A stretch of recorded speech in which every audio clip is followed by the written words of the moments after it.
Everyone. Welcome to what we legendary call clause by clause on Bill C-10. I'm going to go through a few instructions for everyone, and for those of you that are listening in the virtual world, we're going to describe how this is going to operate clause by clause if you're not familiar with it.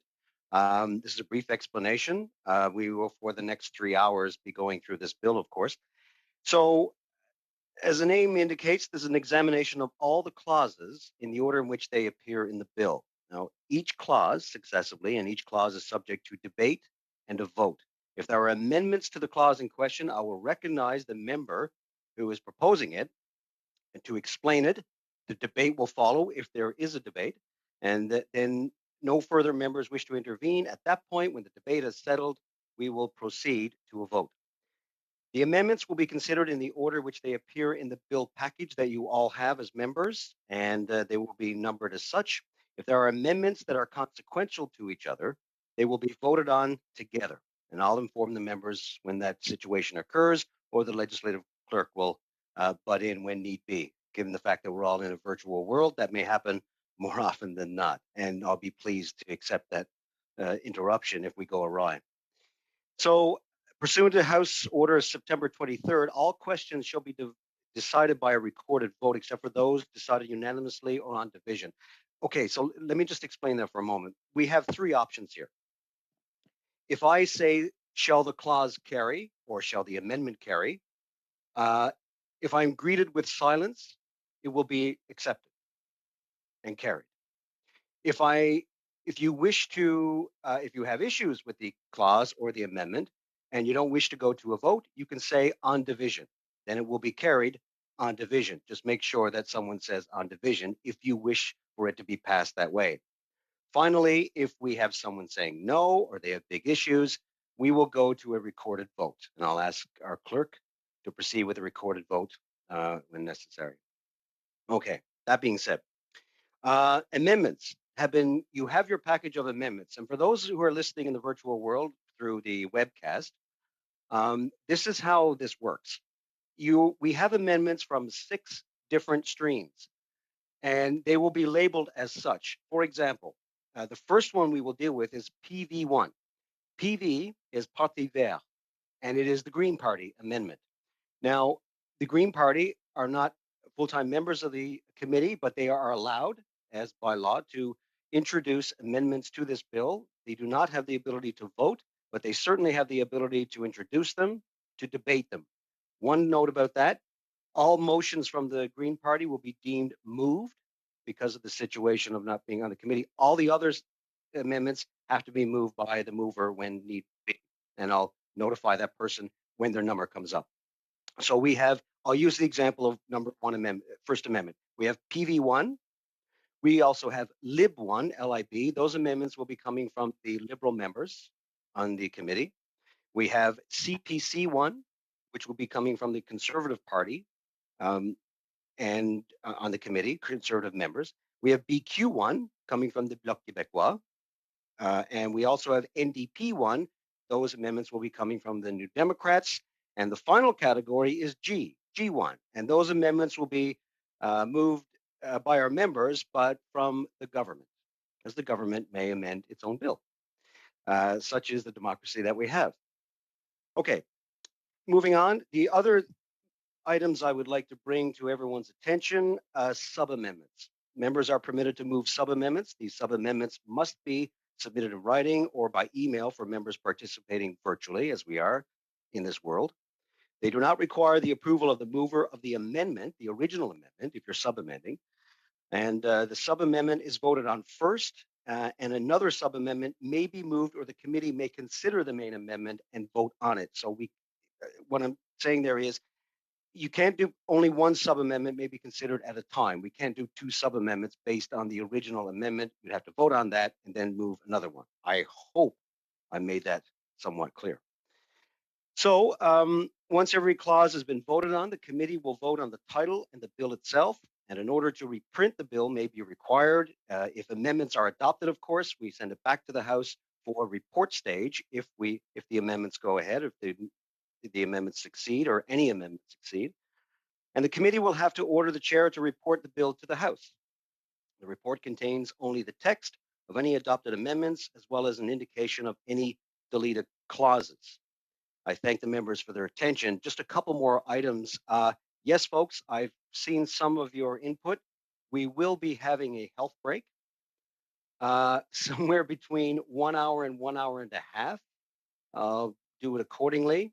If I see people fidgeting in their seat, I'll do it right away, forthwith, if need be. Nevertheless, I also want to say welcome, as we normally do in Clause by Clause. We also bring in guests from the department, in this case, of course, Department of Canadian Heritage, where they will be available to us, virtually, of course, and they will be available to us for questions if we have any questions regarding any amendment, sub-amendment, or the bill itself. In that case, I want to welcome to our virtual world and our world of small squares on the screen.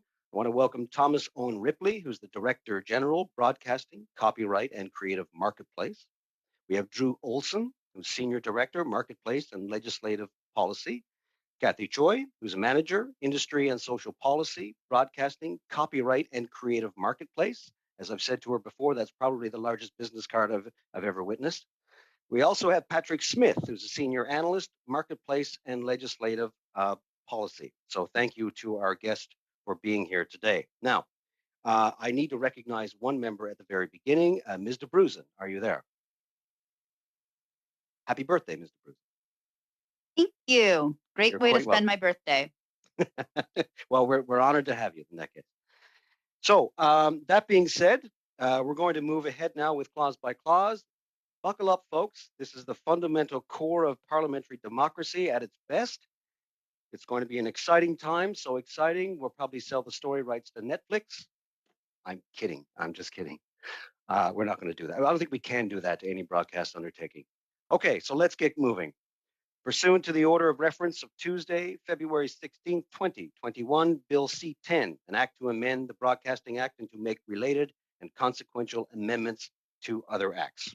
So, pursuant to Standing Order 75-1, consideration of title is postponed to the end. It's normally the first thing you see in the bill, but we will deal with the title at the end of this clause by clause session. So now we proceed. We're going to proceed in the first place, as you may have guessed, clause 1. And since it's already been deemed moved, we will start with PV1. And I'm looking to the side of my screen where I see all the names. And I want you to raise your hand if you want to move or wish to speak to a particular amendment. That being said, right on cue, Mr. Manley, welcome. And you, sir, have the honor of going first with PV1. Well, thank you, Chair. First of all, I'd like to thank Ms. DeBruzen, or I'd like to wish Ms. DeBruzen a happy birthday. It's actually my sister Heather's birthday as well, so I'd like to wish my sister Heather a happy birthday along with that. As you mentioned, Mr. Chair, I'm not an official member of this committee because despite the fact that the Green Party got 1.2 million votes in the last election, clearly 1/5 of what the Liberals and the Conservatives got, but 50 times less seats than the Liberals and 40 times less seats than the Conservatives. Because we don't have official party status, I do not have a voice or a vote on committee. But I have been studying this bill. I've followed the witness testimony in committee, and I've had my own meetings with a number of organizations so that I can question them myself. This amendment adds the community element. It adds a definition of the community element to the Act. The broadcasting policy for Canada in the Act states that the Canadian broadcasting system comprises public, private, and community elements, and that each element shall contribute in an appropriate manner to the creation and presentation of Canadian programming. But there is no definition of community element, nor is there a description of what an appropriate manner means. Community element needs now more than ever. It's needed now more than ever. It's the voice of smaller communities and minority voices. It's a platform for democratic discourse. It's a way for media literacy, so a training ground for people in communities who want to learn about broadcasting and television and radio. And it's an incubator for Canadian talent. I've had some discussion with members of the committee, and the word nonprofit stuck out for them because the definition as written says community element means the participation of members of the community in the nonprofit content production of community media in the language of their choice, as well as in the day-to-day operations and administration of community media. Many of these community television organizations are connected to major cable companies, Shaw, Roger, Cogeco, et cetera, which are for-profit companies. But when the cable companies got their monopoly to provide cable in a community, part of that was to provide community television. And the intent of community television was for it to be non-commercial. So that might be a better word rather than non-profit. But rather than trying to cram a program into 22 minutes so that you could get 8 minutes of commercials, there was no constraints on that. And there are no commercials on community radio or community television. There are sponsorship from businesses for programming, but it is not the same as the commercial radio or commercial television. So I'm hoping that the members of the committee will support this definition, and if you see that the need for changing the word nonprofit to non-commercial, maybe that needs to be done, but I think it's important to define what the community element is in the act. Thank you. Thank you, Mr. Manley. Once again, just before we go to Ms. DeBruzen, I want to remind everybody that once you put your hand up to speak, can you please help us out by lowering your hand when you're done? Otherwise, there'll be a lot of legacy hands in the room, and I can't figure out who wants in and who wants out. Pardon the expression. Okay, Ms. DeBruzen. Great. Thank you, Mr. Chair. And I'd like to thank Mr. Manley because it's clear he put a lot of thought into the amendments that he's put forward. And I appreciate that he's taken the time to highlight the community aspect of programming and of the Broadcast Act. I have had conversations with Mr. Manley, and I would like to propose a sub-amendment, which would be to amend his amendment by removing the words nonprofit. I agree absolutely with the intent and think that it's a great thing, but the problem is that including those words could actually have an impact on funding available for community programming, community broadcasting in a negative way, and want to make sure that we maintain that open field and that we do not negatively impact community broadcasting. So I suggest that we remove the word nonprofit, please. Thank you, Mr. Bruce. And so if everyone can look at their package on PV1, you'll see starts the paragraph community element, so on and so forth, simply removing nonprofit. That's what we are now debating as a sub-amendment. Do I see any comment on the sub-amendment for this discussion on PV1? Seeing none, we'll go to a vote. Does the sub-amendment carry? I'm greeted with silence, and therefore is accepted. Therefore, now we go back. Sorry, did I hear someone? No? Okay, just my imagination. So now it's been amended. We now go to the main amendment. Sorry, Mr. Shields, go ahead. You're on mute, sir.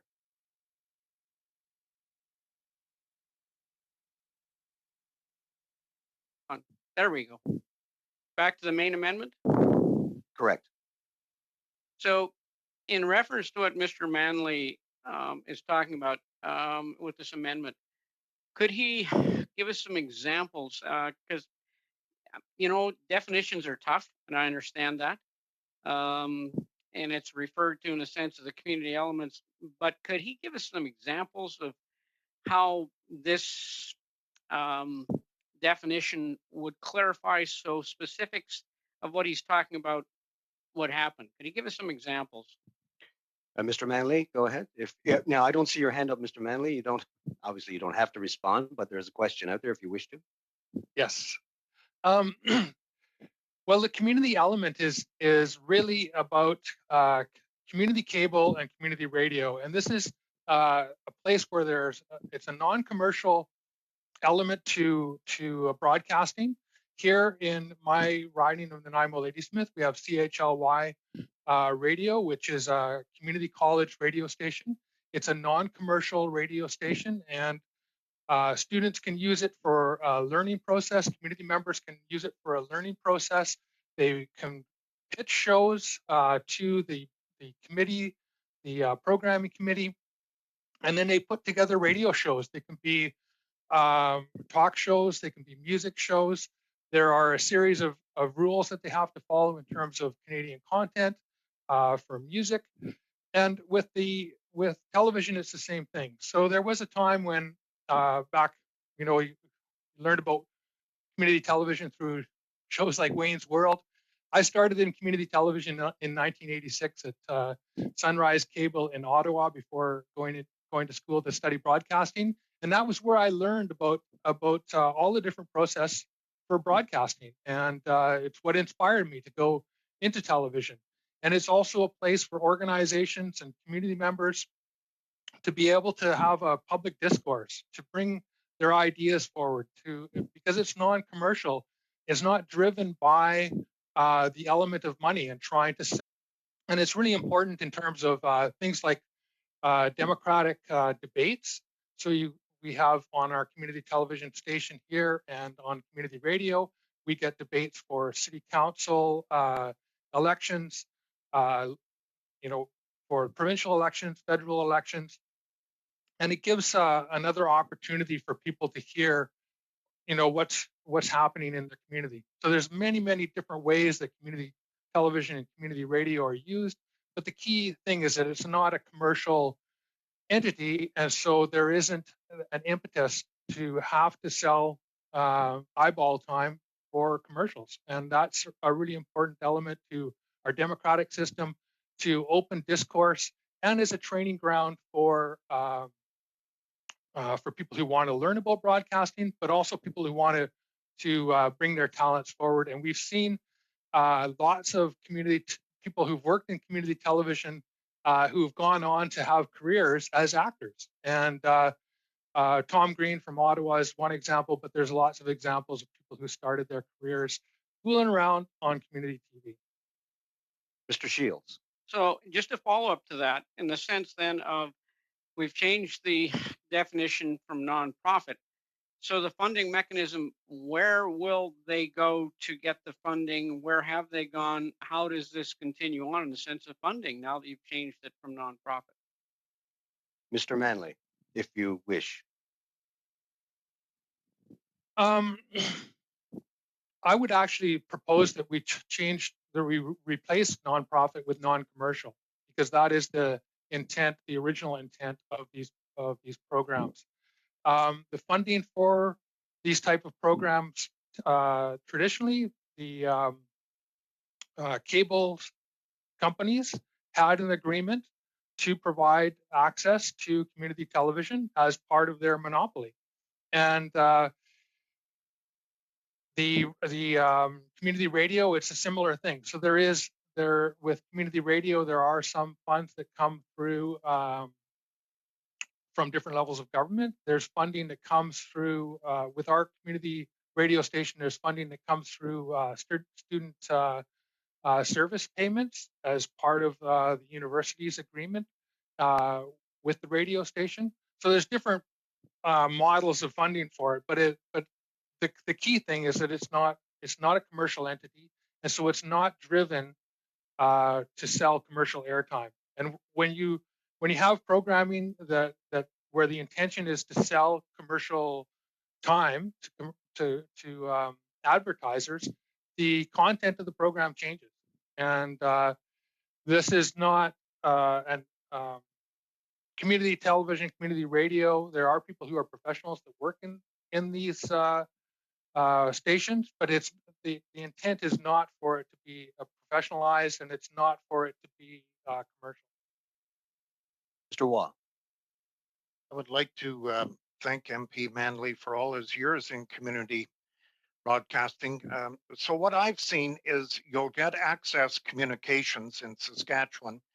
They have the label of community television, but yet they do pay people They do charge through cable subscriptions, and there seems to be a little disconnect here because I think Rogers and maybe even Bell also own community television stations, and they also, so it's really not nonprofit because they are, in that case, I would think that Bell or Rogers or Access Communications, and in Saskatoon it used to be Shaw that had the community uh, tele station.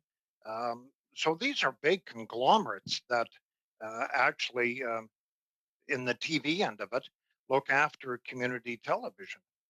More so than the radio, I would say.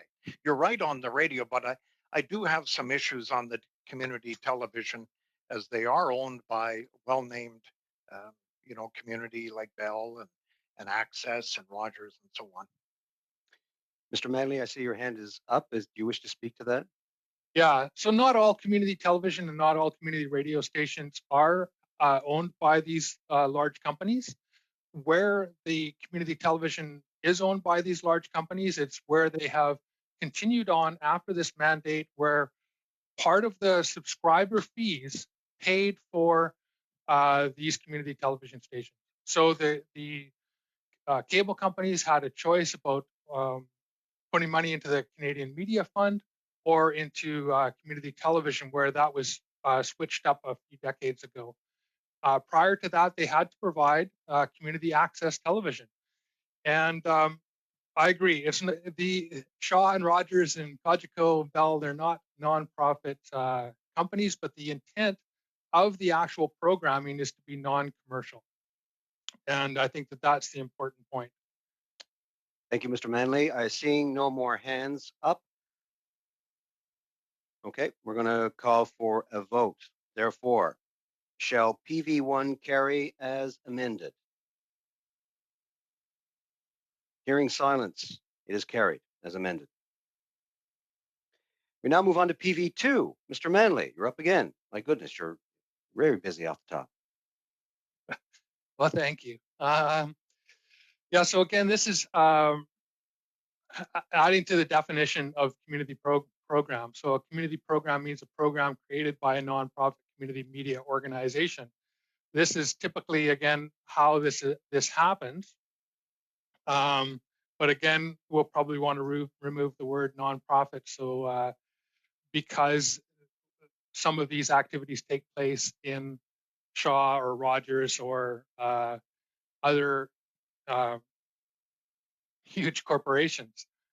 So this, again, just adds the definition. Nonprofit community media organizations are an essential component of the Canadian broadcasting system, and they need to be recognized as such. And hopefully we can just amend this to say non-commercial community media, because I think that defines it in the way that it should be defined. I went into broadcasting through community television and went to broadcasting school and then worked professionally in the industry for 25 years, producing lots of documentaries, working on hundreds of series TV shows. And so this is an entry for many people. And I think it's important to keep this aspect of our broadcasting system alive and well defined. So thank you. Thank you, Mr. Manley. Ms. DeBruzen. Thank you. So thank you, Mr. Chair. And important conversation about community broadcasting. I know that when we get to Lib 3, there's in fact specifically a part that goes to supporting community broadcasting. I have up on my other screen over here, so that's why I'm looking sideways, the original Broadcasting Act. And looking at that, we don't define different forms of programming in our definitions. We're getting in the weeds a bit on the definitions. So I don't believe that this is actually a helpful addition. We do have specific additions to support community broadcasting and respect the importance of it. But this isn't another definition that we need to add into our definition section. So I will not be supporting this amendment.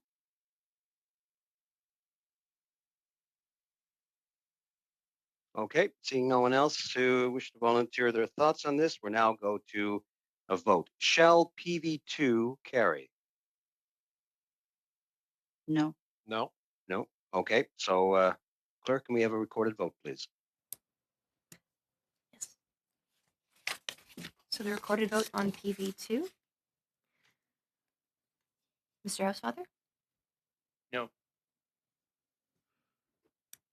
Ms. Bizette? No. Mr. Bruson? No. Ms. Ian? No. Mr. Lewis? No. Mr. Aitchison? No. Monsieur Reyes? No. Mr. Shields? No. Mr. Waugh? No. Mr. Shampoo? No. Ms. McPherson? Yes.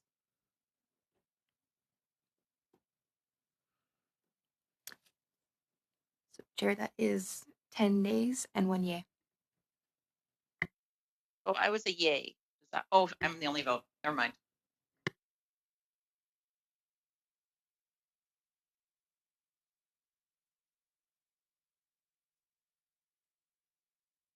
Mr. Chair, you're on mute. At some point, that had to happen. Nevertheless, I just want to point out, no reflection on Ms. McPherson here, but folks, if you want to get in on the conversation, I please ask that you get the attention of the chair.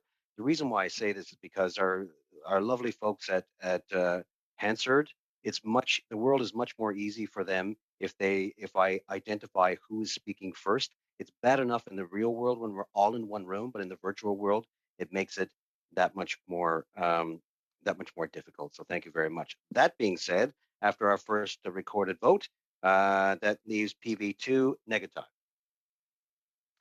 We now go to BQ1, and I have to put this forward. Before we start debate on this, I'd just like to say when it comes to BQ1, no, that's fine.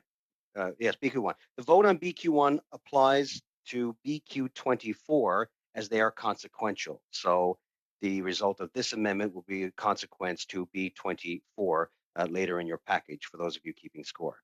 Did I see Mr. Housefather or no? Yes, Mr. Chair, and it was just a question to you, sir. Given the way we're voting, would it be okay when you ask for the vote for us to simply raise our hands and then any member can call for a recorded vote if they want to, but we don't necessarily need to go through recorded votes? If you can just say it's defeated on division if you see the hands and nobody asks for one, so we can move faster. Thank you, Mr. Housefather. I'm kind of loath to make things up as I go along here. I have instruction on 3 different ways. Now, given the fact that we are in this new virtual world that we are in, this is a new system for us. So I'm reticent right now. I'm going to use the same method as before, but during the first health break, I'm going to do consulting and I'll see, okay?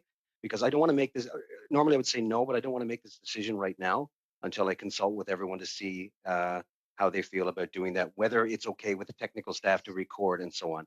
So I'll leave it for now. I'll deal with it during the health break. That being said, thank you, Mr. Housefather. We are now back to BQ1. And I don't see anybody's hand up. Mr. Shampoo, if you're with us, did you want to? Comme vous le disiez. As you were saying earlier, Mr. Chair, this is an amendment that would apply to another amendment we proposed in Section 7, which is on page 84 of your document. 86, pardon me, of your amendment document. So how would you suggest I proceed, Mr. Chair? Should I read 24 in order to adopt B1? Or would you prefer I come back to it later? No, I prefer you debate. They are of consequence to each other because of the similarities, but I prefer you debate on BQ1, assuming that you just moved it. So therefore, I suggest you continue debate with BQ1 for now.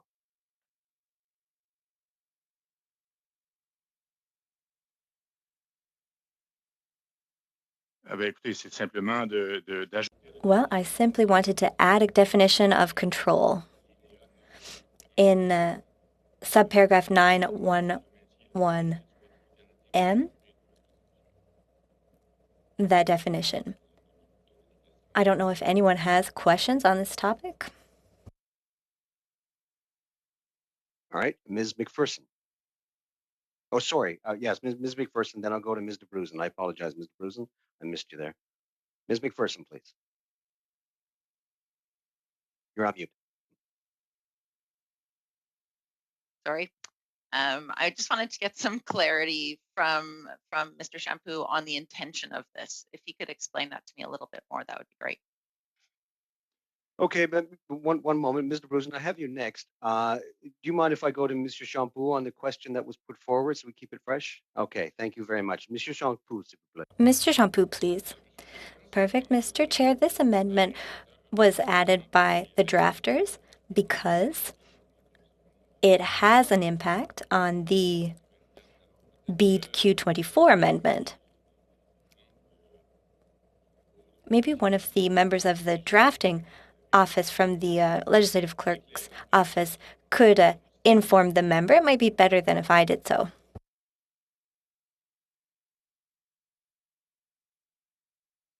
Okay, before we go to Ms. DeBruzen, I just got clarification on something, Mr. Shampoo. I apologize for my wording, but you can speak of both amendments right now. I was sort of clumsy in my wording.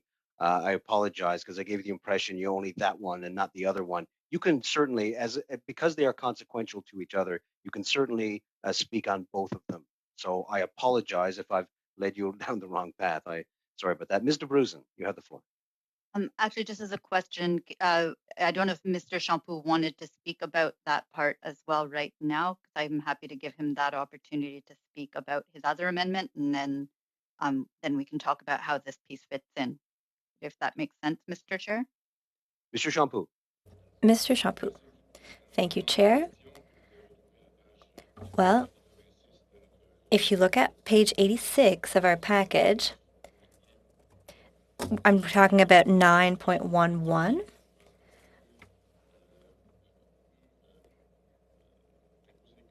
And this says that conditions can be imposed, including conditions concerning, and then our amendment would say the proportion of programming that has to be original French language content, and the proportion of programs that must be devoted to specific genres in order to ensure the diversity of programming. And then point M, continued Canadian ownership and control by broadcasting undertakings. So because of that proposed amendment, the drafters added the other amendment to define control. Ms. DeBruzen?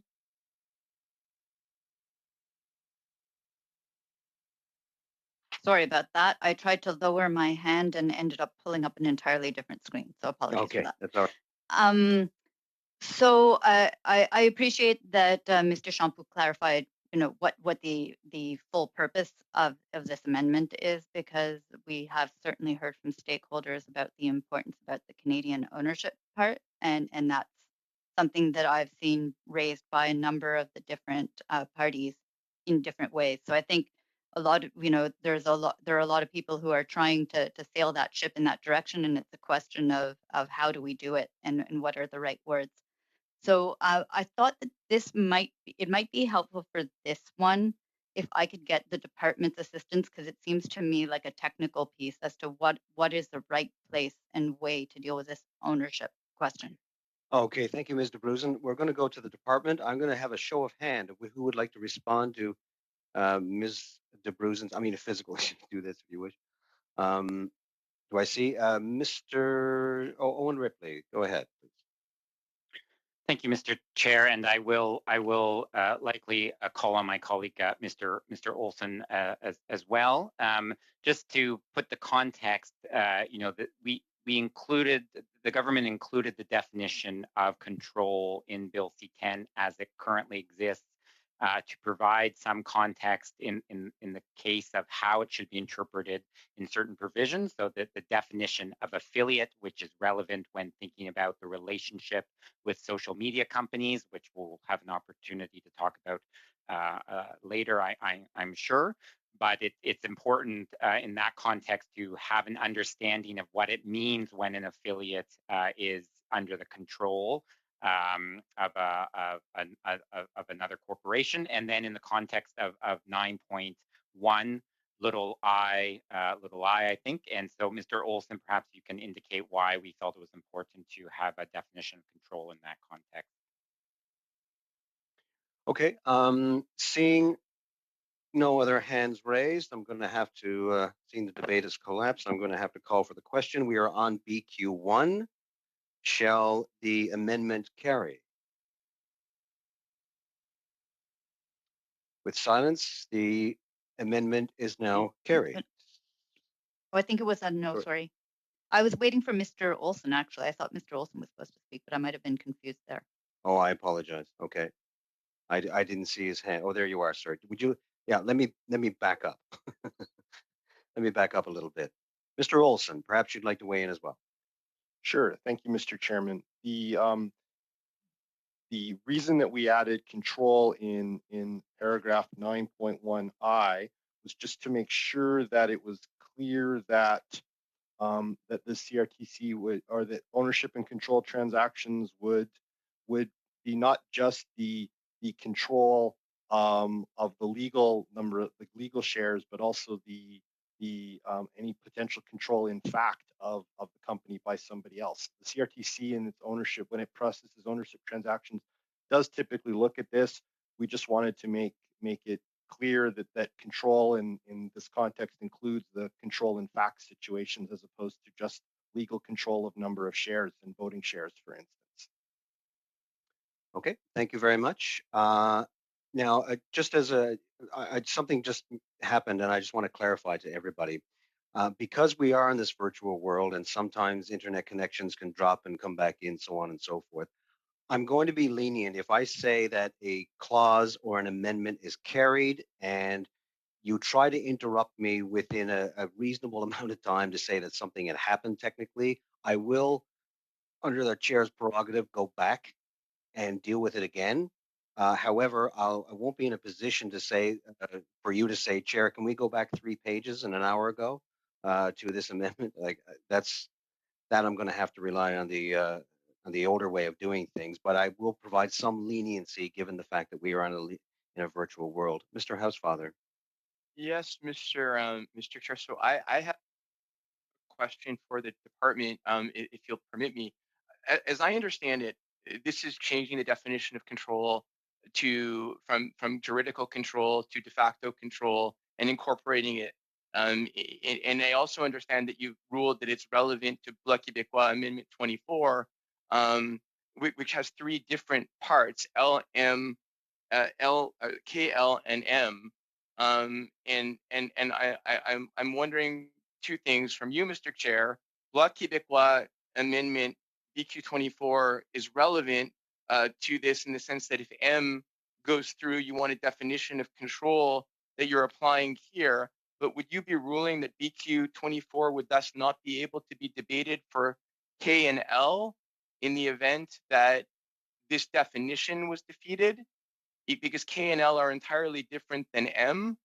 And then I would like to ask the department, because we're changing the definition of control in terms of an affiliate, does this impact other parts of the act?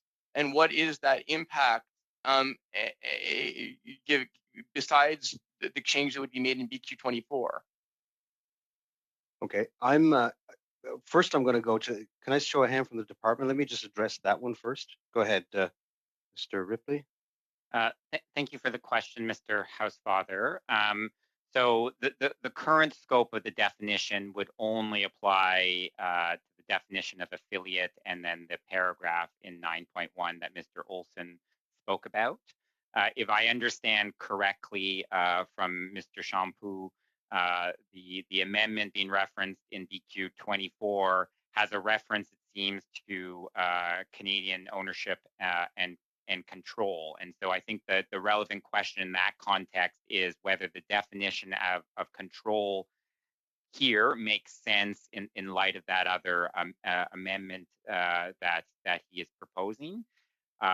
What I would highlight in the case of Canadian ownership and control is that, as the committee is aware, there is a very detailed direction that sits on the books to the CRTC that actually, in a very prescriptive way, indicates when a Canadian broadcaster, cable, or satellite company is either under direct control or indirect control and has percentages of voting shares and whatnot. So the only the thing the committee may want to consider is whether that would change some of the legal threshold for what constitutes control indirectly by subjecting it to this definition of control as opposed to leaving it up to the governor and council, as is currently in the case, to set those thresholds about when something is considered to be under Canadian control or ownership. Thank you, Mr. Ripley. Mr. Hessfather, going back to your, I hope this clarifies what you were asking, but in the case of this, the consequence of the consequential amendments will be this: if BQ1 is accepted, passed, carried, then so would BQ 24. But if BQ1 is defeated, then we will still discuss BQ 24 when the time arrives. I think that's what you're asking. Okay, I see you're nodding. Thank you. Monsieur Reyes, s'il vous plaît. Merci, Monsieur le Président. Thank you, Chair. I want to understand their last comment. If we adopt this motion, automatically BQ 24 will be carried forthwith. Is that correct? Automatically, it will carry? On the legislative clerk, if you'd like for me to do that. Okay, to our legislative clerk. Oui, s'il vous plaît. Puis après, je voudrais poser ma question que j'avais. Yes, please. And then I have another question, which was my original question. So, Clerk, Monsieur Melas. Oh, sorry. Thank you, Mr. Chair. Monsieur Reyes, en effet, si BQ... If BQ1 is adopted, BQ 24 will be adopted also, because there is that link, organic link between the two. Okay, thank you. Thank you, Mr. Chair. So, given the comments we've received from our technical experts, we believe that there's we believe that the amendment proposed by the BQ is in fact a good one.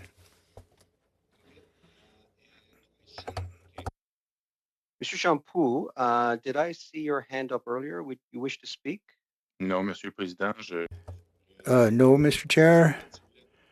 I'm ready to carry on. Monsieur Reyes, encore? All right. Okay, we'll now proceed to the vote. Now, folks, this is BQ1 package. Now voting on, shall BQ1 carry? No. Okay, we'll now go to a recorded vote. Clerk?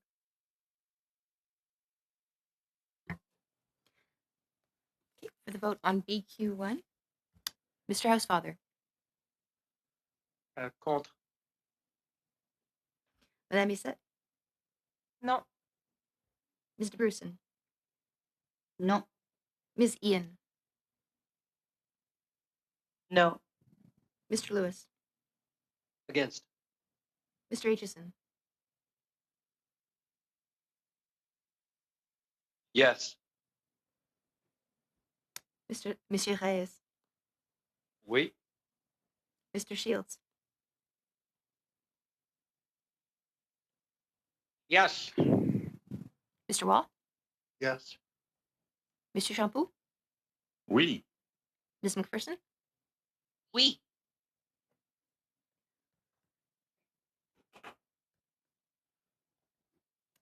Mr. Chair, that's 6 yeas and 5 nays.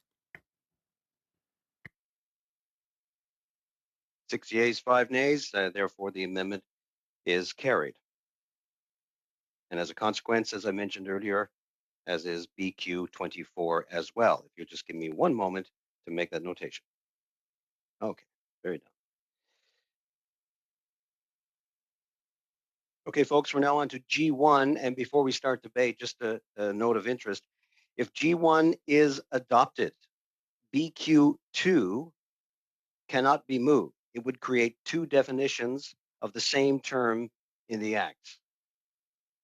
Once again, G1 is adopted, BQ cannot be moved because of we're creating two definitions of the same term in the Act. Okay, let's now proceed with G1. And who do I see wish to or not? G1. Madame Bessette? Oh, here we go. Okay, Madame Bessette, s'il vous plaît. Oui, ce serait juste parce que présentement. Yes, currently in C10, there's no definition of Indigenous people. So perhaps we might say First Nations, Inuit, Métis, or as you wish, the definition of Aboriginal as found in the Act.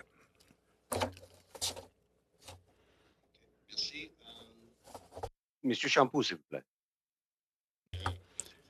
Yes, thank you, Chair. I'd like some clarification as to what Ms. Bessette just said. If we take a look at the amendment, it refers to the meaning assigned by the definition of subsection 35(2) of the Constitution, where they are not particularly specified by individual grouping. So I don't understand her comment. Oh, I'm sorry, Mr. Sims. Do I have the floor? May I answer? Madame Bessette, go ahead. To reply to Mr. Champoux, when we talk of Inuit and Métis, there are three different cultures here, three distinct cultures, and I understand that C10 in its article in Clause 1, it says Indigenous people, according to the Constitution Act of '82. But I would like to see them spelt out as the three groups: First Nations, Inuit, and Métis. Mr. Champoux? Well, in that case, Ms. Bessette would like to withdraw her amendment, and we should perhaps go for BQ2, which deals with these Indigenous as these three separate groups, if I understood her correctly.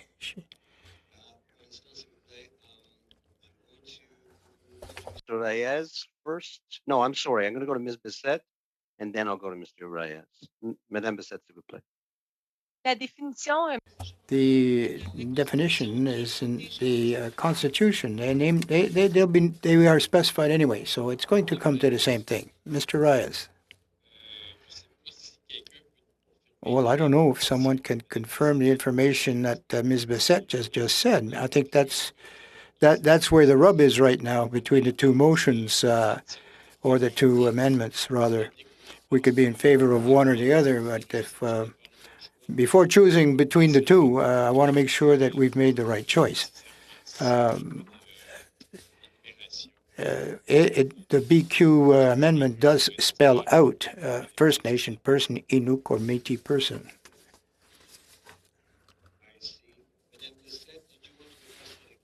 Your hand is still up? Or? No, sorry. Okay, and Monsieur Reyes, I assume you're done as well? Okay, we're going to call for a vote on G1. G1, shall G1 carry? Hearing silence, carried.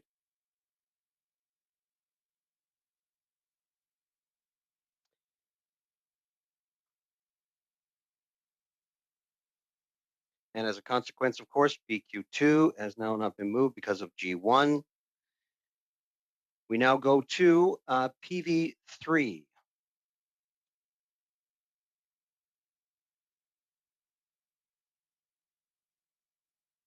Mr. Manley. Thank you, Mr. Chair. In combination with PV5, that the broadcasting system shall be effectively owned and controlled by Canadians, this amendment would clarify that foreign undertakings can still provide broadcasting programming to Canadians and are still subject to the Act despite the system being Canadian controlled. In PV5, the bill removes the section of the Act that asserts that the Canadian broadcasting system shall be effectively owned and controlled by Canadians. This amendment would maintain what's currently in the Act, and ownership and control are essential for Canada's national identity and cultural sovereignty. Many organizations are concerned about removal of ownership and control by Canadians, including the Coalition for the Diversity of Cultural Expression, the Société des Auteurs de Radio, Télévision et Cinéma, Canadian Senior Artists Resource Network, the Forum for Research and Policy and Communications. And so the amendment of PV5 should be paired with PV3, which would clarify that foreign undertakings can still participate in a system that is owned and controlled by Canadians. Thank you. Okay, Ms. DeBruzen. Thank you. So this is one of those places where the concern is that what might sound good might actually lead to a more complicated and unintended consequence. And in looking at this amendment, the way it works, it could actually suggest that other classes of broadcasting undertakings do not include foreign broadcasting undertakings, and it could lead the readers, as someone who's looking at it, to conclude that the Act does not apply to foreign BDUs and therefore could operate in Canada without a license. So in fact, it could end up creating that opening, and goodness, I practiced law for many years, so I know that my job was all about trying to find those openings, to have that unintended consequence where someone could say that in fact it has a smaller scope, the bill, than it is intended to. Okay, seeing no other hands raised at this point, I'm going to call for a vote. Again, this is PV3 in your package. Shall PV3 carry? No. Hearing no. We now go to a recorded vote. Clerk? Yes, sir. Vote on PV3. Mr. Housefather. No. Madame Bizet. Seeing a thumb, no. Ms. DeBrusen. No. Thank you. Ms. Ian. No. Mr. Lewis. Against. Mr. Aitchison.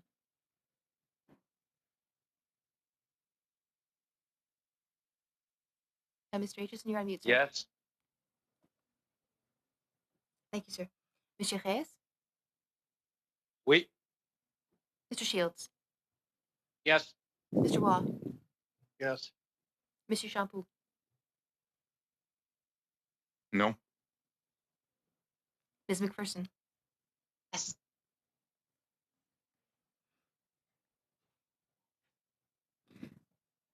So 6 nays, 5 yeas. I declare the amendment negative.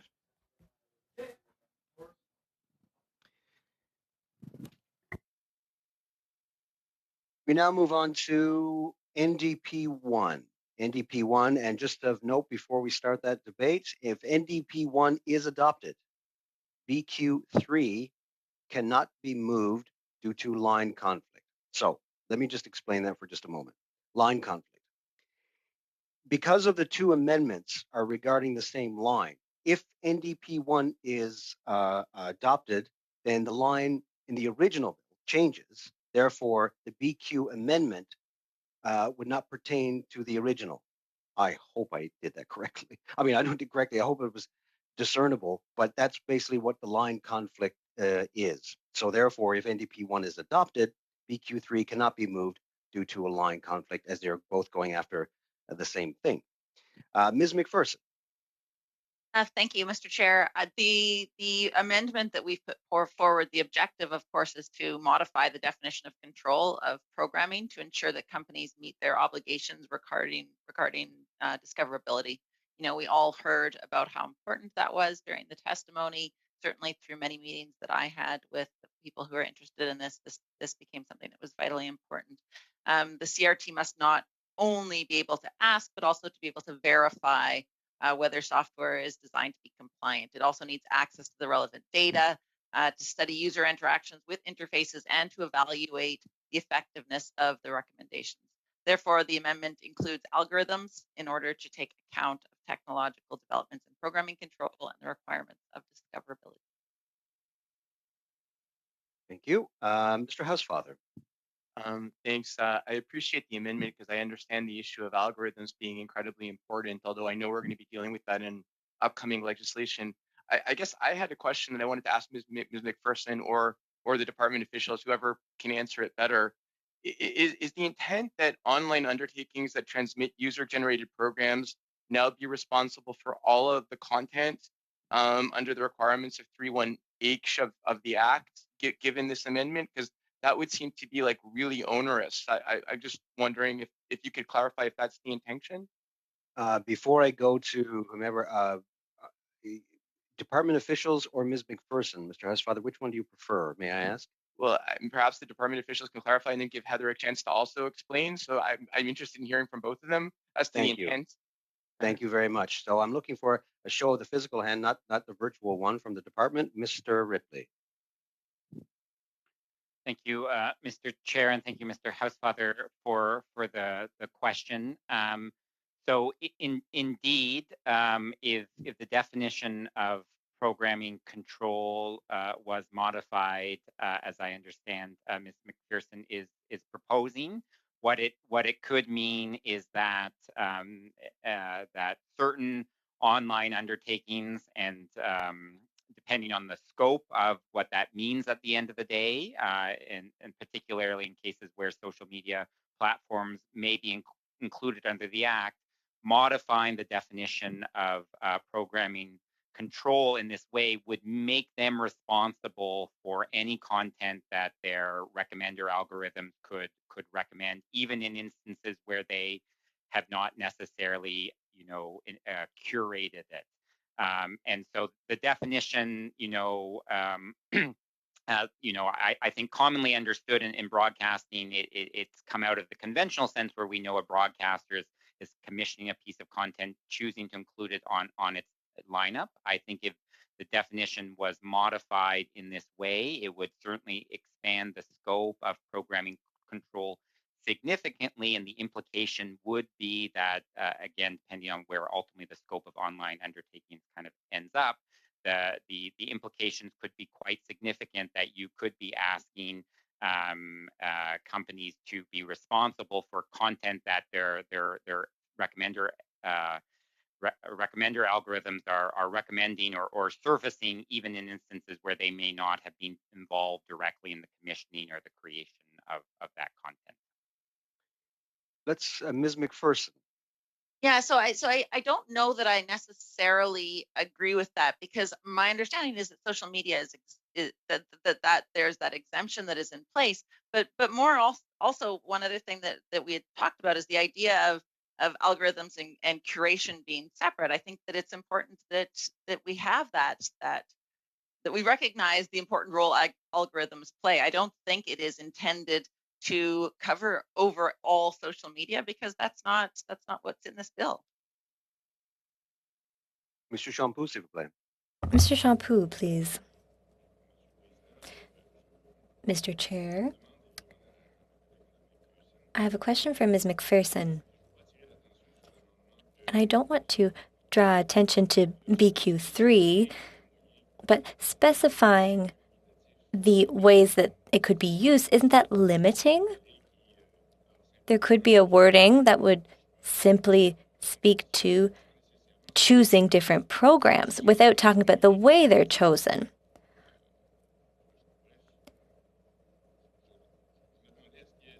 In any case, I expect that algorithms will be heavily debated, but I'm wondering if it's necessary to name algorithms. Oh, no, it's fine. Thank you. Ms. McPherson. Yeah, and my response to that, I think, is just that if we don't name them, the worry, of course, is that they are not included, that they are not actually part of what is put forward. And I think it is really vital that they are included. I mean, that is my understanding, that we need to have some insight into that, because the way that modern technology goes, the way that modern communication happens, those algorithms are key. So I do think it's important to name them. I understand what you're saying, that it might be limiting, but I think if we don't name them, there is the potential for them to be excluded. Thank you. Seeing no further debates, shall NDP 1 carry? No. Okay. Madam Clerk, for a vote, please. Yes, thank you, sir. So on NDP 1, Mr. Housefather? Reluctantly, no. Madame Bissette? No. Mr. Bruson? No. Ms. Ian? Can I just say no? Was that what I heard? Yes. We. No. Sorry. So the vote was no. Mr. Lewis? Against. Mr. Aitchison? No. Mr. Reyes? No. Mr. Shields? No. Mr. Waugh? No. Mr. Shampoo? Contre. Ms. McPherson? Yes.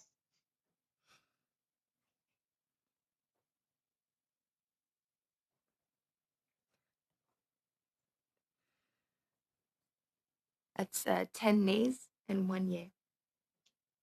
I declare the amendment negative. Now we go on to BQ3. Mr. Shampoo. Mr. Shampoo, please. It's in about the same line of thinking as Ms. McPherson's proposed amendment, except we wouldn't be specific about naming the way.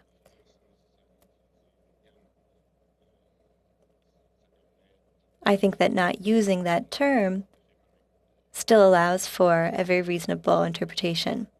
Any questions? Any questions or any comments, I should say? Seeing none, we'll now go to a vote. If I may Ms. just actually, Ms. DeBruzen, go ahead. my question, because this has a lot of similarities to the last one that we just spoke about, but also some important differences. I'm wondering if the department can clarify what is the impact of this one, of BQ3, because we talked a little bit about the NDP one, but perhaps they could specify is what is the difference with BQ3? Okay, looking for departments. Right, is department you? Mr. Olson, I see. Thank you, Mr. Chairman. Happy to do that. Thank you for the question, Mr. Brusen.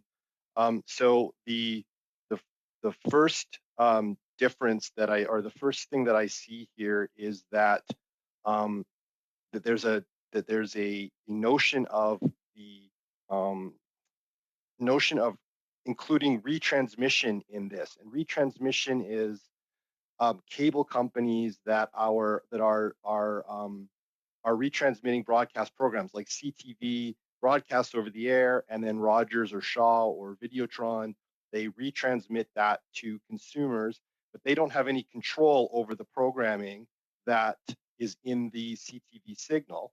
And this definition appears to me to include the retransmission element of that would then give the Shaw and Rogers and Videotrons of the world responsibility over, or deem them to be responsible over the programming, and then they have the same issue that we had in the last amendment with that they have now. Their 31H and even the new 31G applies to them with in terms of putting a burden on them for programming being of high standard and them being responsible for the programming. So that's the first thing that I've noticed. Obviously the new words there are also recommendation or prioritization of programming or programming services that don't appear in the current proposed definition of C in C10. So that would change it, and I'm not really sure how that would apply to the retransmission world, and also how that would apply to the straight over the air type broadcasting, I'm not sure how an over the air broadcaster does recommendations. So I think that's meant to just apply to online, but I'm not sure how that would apply to the traditional broadcasting space. Ms. McPherson. Thank you, Mr. Olson. And I just had one quick clarification I wanted to get on this, if I could. In terms of I know this doesn't explicitly talk about algorithms, but in terms of that, I just wanted to clarify with Mr. Ripley. Did you not? It was my understanding that you had told committee that decisions made by algorithms were meant to be included in this. Is that accurate? Mr. Olson? Oh, sorry, Mr. Ripley. I apologize. Yes. Thank you, Mr. Chair. Thank you for the question, Ms. McPherson, and it's a good one in the sense that as the committee knows, there's elements of Bill C10 that gives the CRTC powers to impose discoverability requirements on online undertakings, and so certainly we understand that in those contexts, the way that recommender algorithms are working are very relevant to the CRTC's work. And so it's not a question of, yes, they're within the scope of the Act, and the CRTC would be able to ask for information from online undertakings such as Netflix or Crave about the way that their algorithms are prioritizing or surfacing Canadian content as part of those processes. The implication in this particular context is where the term programming control is used elsewhere in the Act. So if you look, for example, it's in paragraph 10 1C that says standards for programs over which a person carrying on a broadcasting undertaking has programming control. I think there's another regulatory power that also references it, and so my previous comments were speaking to the potential implication of this is that again the committee would be extending the scope of those powers and requiring potentially companies who are simply in the business of retransmitting or distributing content made by others would suddenly potentially be responsible for the standards or the content of that content that they're simply in the business of distributing. Mr. Champoux, s'il vous plaît. C'est peut-être ma lecture qui... Well, perhaps I have to readjust how I'm reading this, but in answer to Mr. Ripley and the comments made earlier, retransmission, you gave an example of an enterprise that would retransmit some of these content on recommendation or on a prioritization of programming, not necessarily in the programming grid, as it were, but the other services generally which are available. So I think there is some relevance of adding this to the definition of programming or programming services. Discussion. We'll proceed to the vote. Shall BQ3 carry? No. Hearing no, we now go to a vote. To our clerk, please.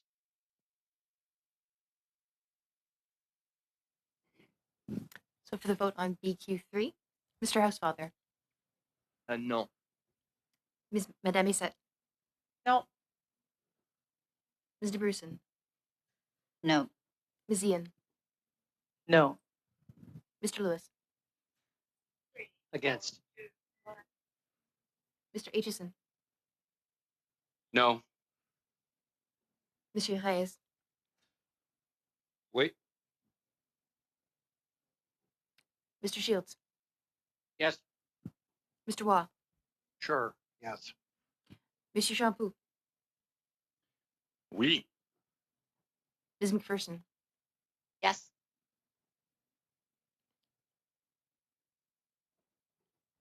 6 nays and 5 yeas. I declare the amendment negative.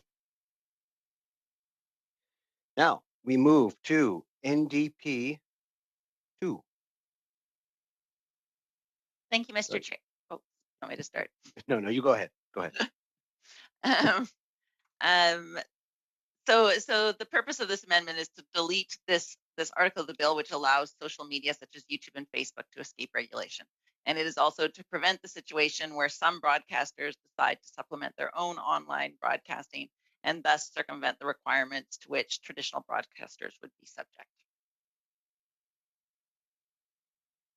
Okay. See, Ms. DeBruzen.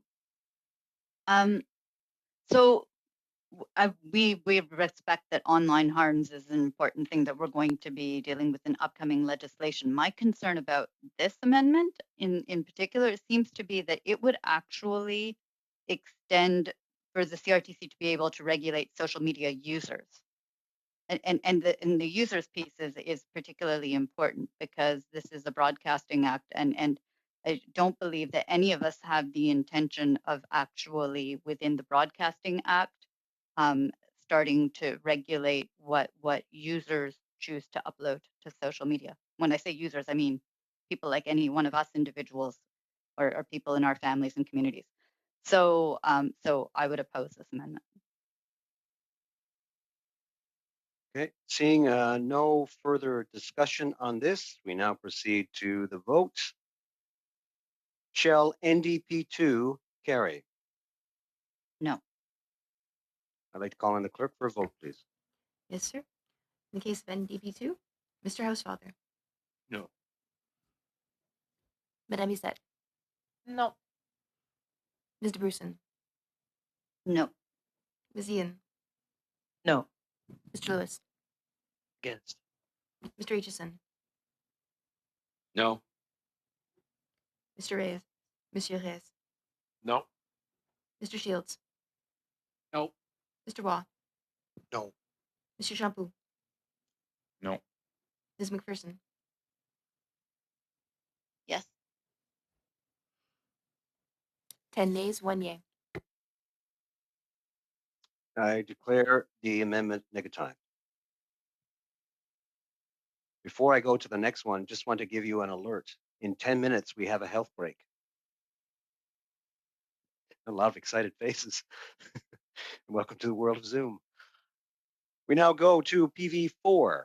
Mr. Manley. Well, I'll try to keep it short so we can get to that health break.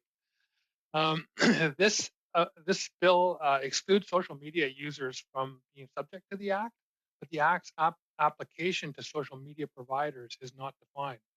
So this amendment adds text to clarify that social media are subject to the act when undertaking broadcasting activities without removing the exemption for social media users.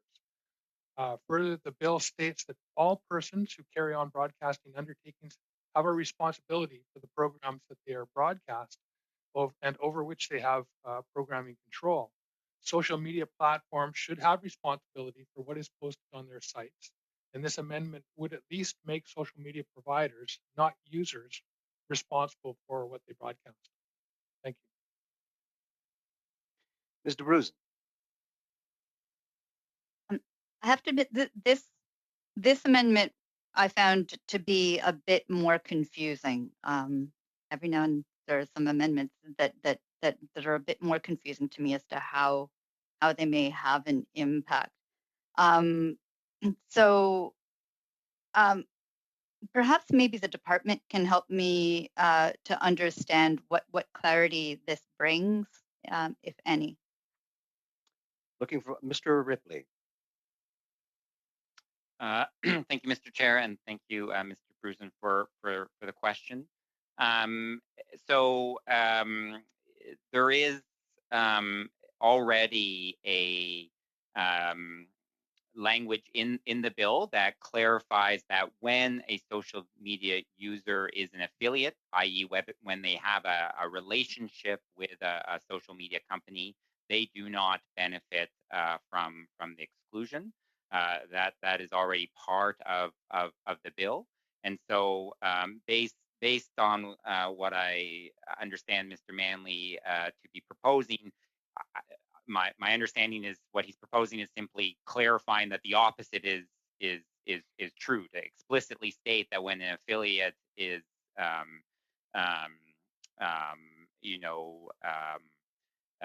broadcasting, they don't benefit from the exception.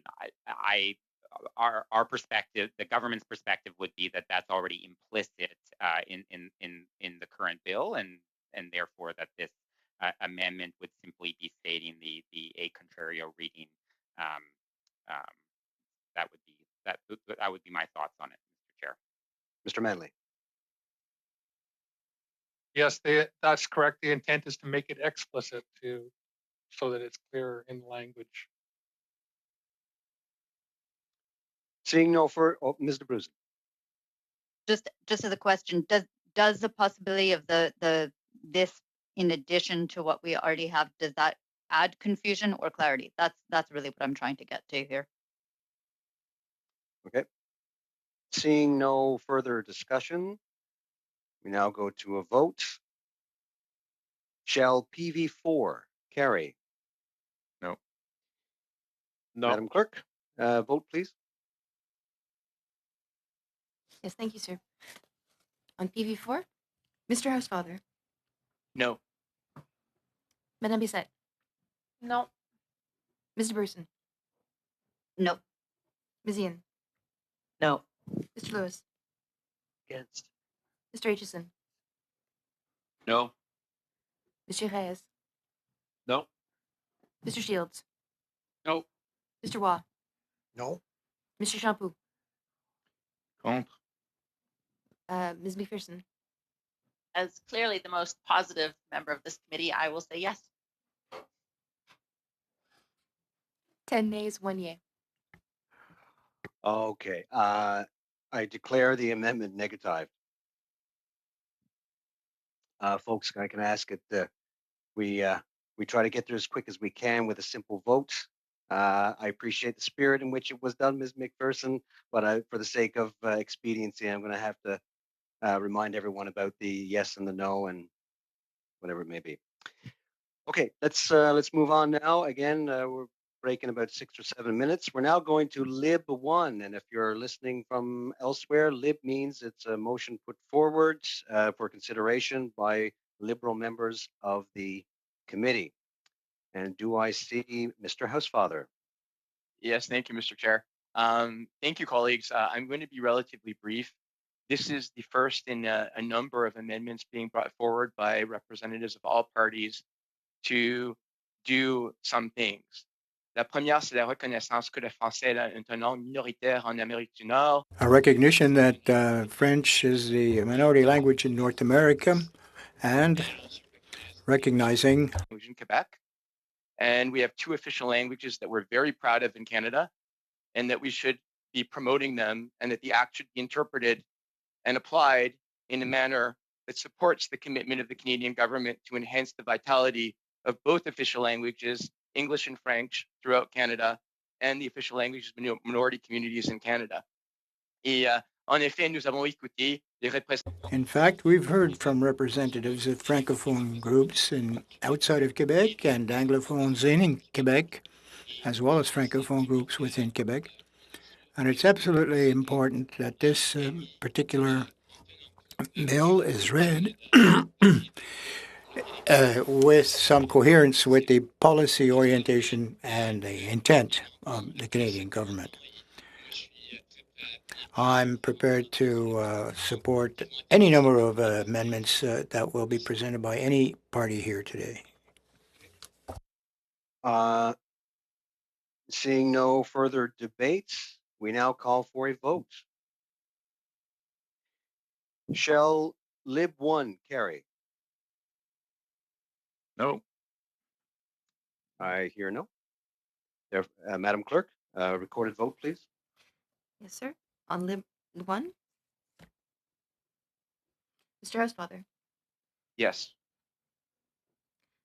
Madame Bissette, Oui. Ms. Bruson, Yes. Ms. Ian, Yes. Mr. Lewis, For. Mr. Aitchison, Yes. Monsieur Reyes, Monsieur Reyes, Monsieur Reyes. Oui. Okay, I see you nod your head. Sorry, my microphone is Sorry, mute. Mr. Oui, Shields, oui, oui, oui. Yes. Mr. Waugh, Yes. Monsieur Champoux, Oui, en faveur. Ms. McPherson. Yes. 11 yeas.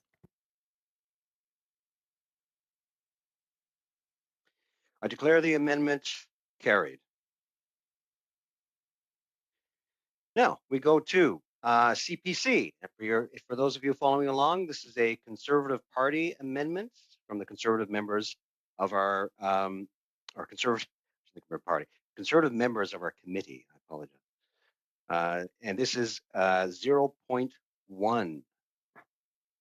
And who do I see to move? Monsieur Reyes, is that you? Merci, Monsieur le Président. Donc, Thank you, Mr. Chair. You have the text before you. It aims to modify by adding something on page 2, by adding a person does not carry on a broadcasting undertaking for the purposes of this act whose transmission of programs over internet is ancillary to a business not primarily engaged in the transmission of programs to the public and is intended to provide information or services to clients. Part of the operations of a primary or secondary school board, college, university, or other institution of higher learning, a public library, or a museum.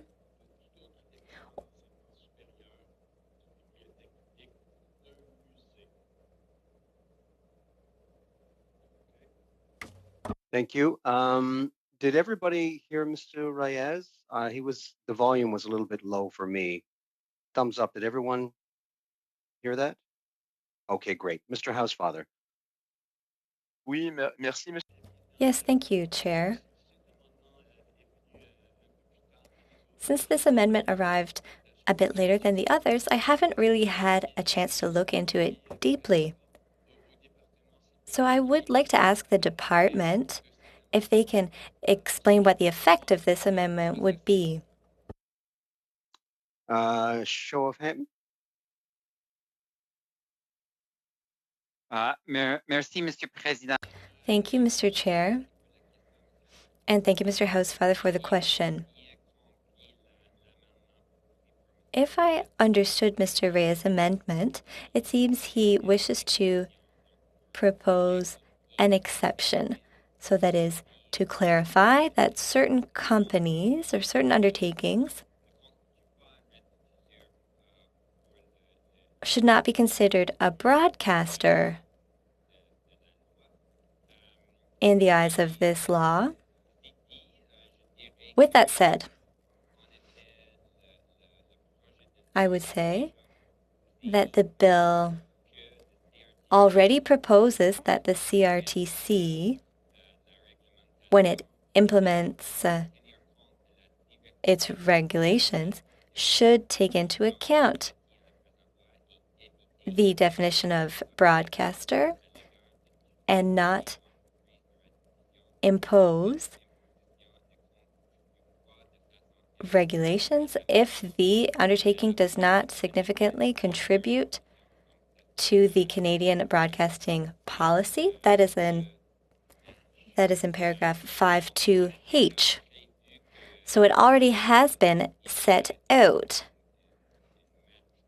that there is wiggle room for the CRTC so that it doesn't impose regulations on companies that are not really in the broadcasting business. And the last thing I would say is the following. We can ask if the committee would like to set out a list of exceptions and determine whether or not the list is complete. If you did create a list and left someone out, that could lead to problems. Thank you, Mr. Chair.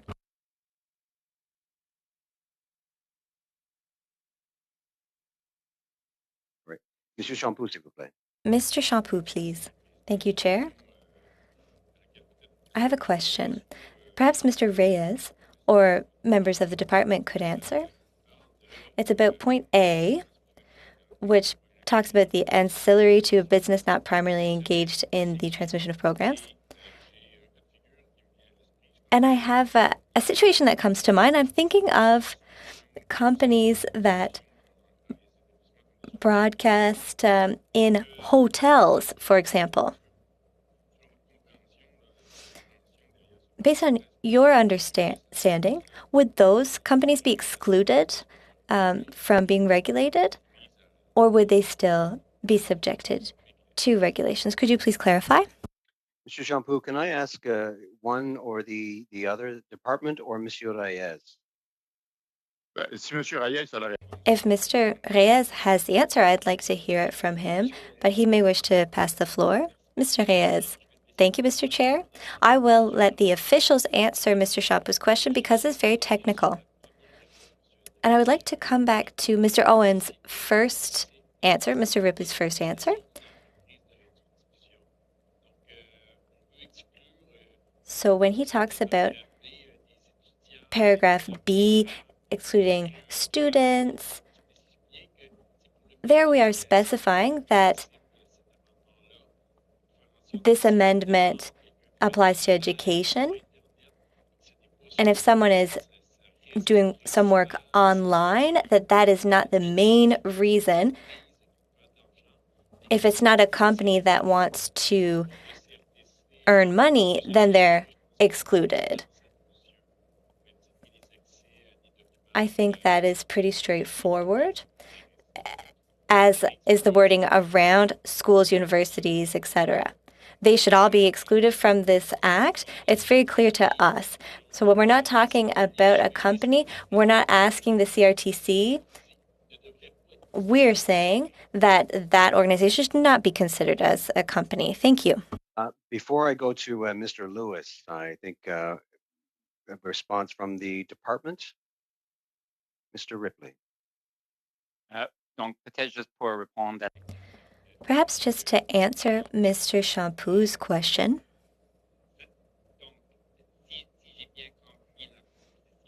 So if I understood the proposal right, we're talking about deciding whether or not a company is carrying out broadcasting as a principal activity or whether or not that activity is a secondary activity.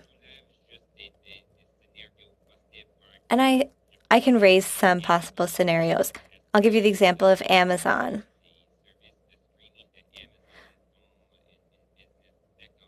Are Amazon's streaming services a secondary activity of Amazon? Or are they part of Amazon's main activities? So this raises questions about in which circumstances would broadcasting fall under primary or versus secondary activities? Thank you, Chair. Mr. Lewis. Yes, thanks, Mr. Chair. Through you, if we could maybe hear more from the department, I'm wondering if let's say your educational institutions or your venues, would this legislation be able to keep up with changing technology? In this last year, we see more and more things are people are getting more resourceful and doing more online broadcasting. Is this something that this legislation would could keep up with this motion in here, or could it fall behind? And is that something that we might be leaving to the regulators? Mr. Ripley? Yes, certainly, Mr. Chair. Thank you for the question, Mr. Lewis. what I would say is that, as I highlighted at the outset, we have included under paragraph 5.2 already an indication that the CRTC should avoid regulating enterprises, businesses, organizations when they do not contribute in a material manner. And that was precisely, I think, to speak to the spirit, if what I understand Mr. Reyes' amendment to be, which is, there may not be an interest, or there isn't a reason to subject, for example, educational institutions to being considered a broadcaster.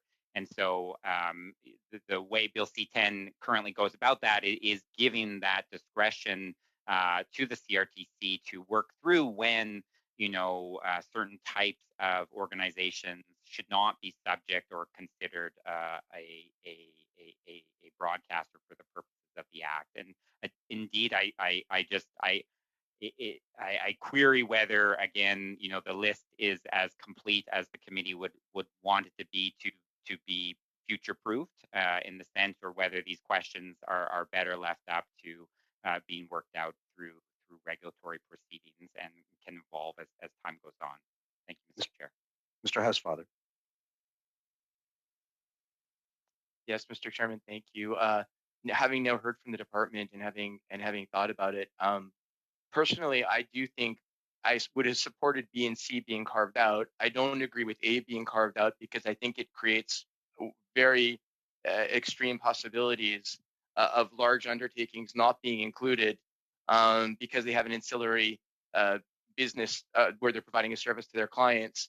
And I also then worry that even though I do support B and C being carved out, that if we only carve out B and C and don't list other areas that should also be carved out, then the CRTC will assume because the legislator said these two are carved out, then we're not carving out anything else. And so I'd rather just stick with more general exception, but I do appreciate the intent of the amendment. Thanks, Mr. Chair. Monsieur Reyes, s'il vous plaît. Mr. Reyes, please.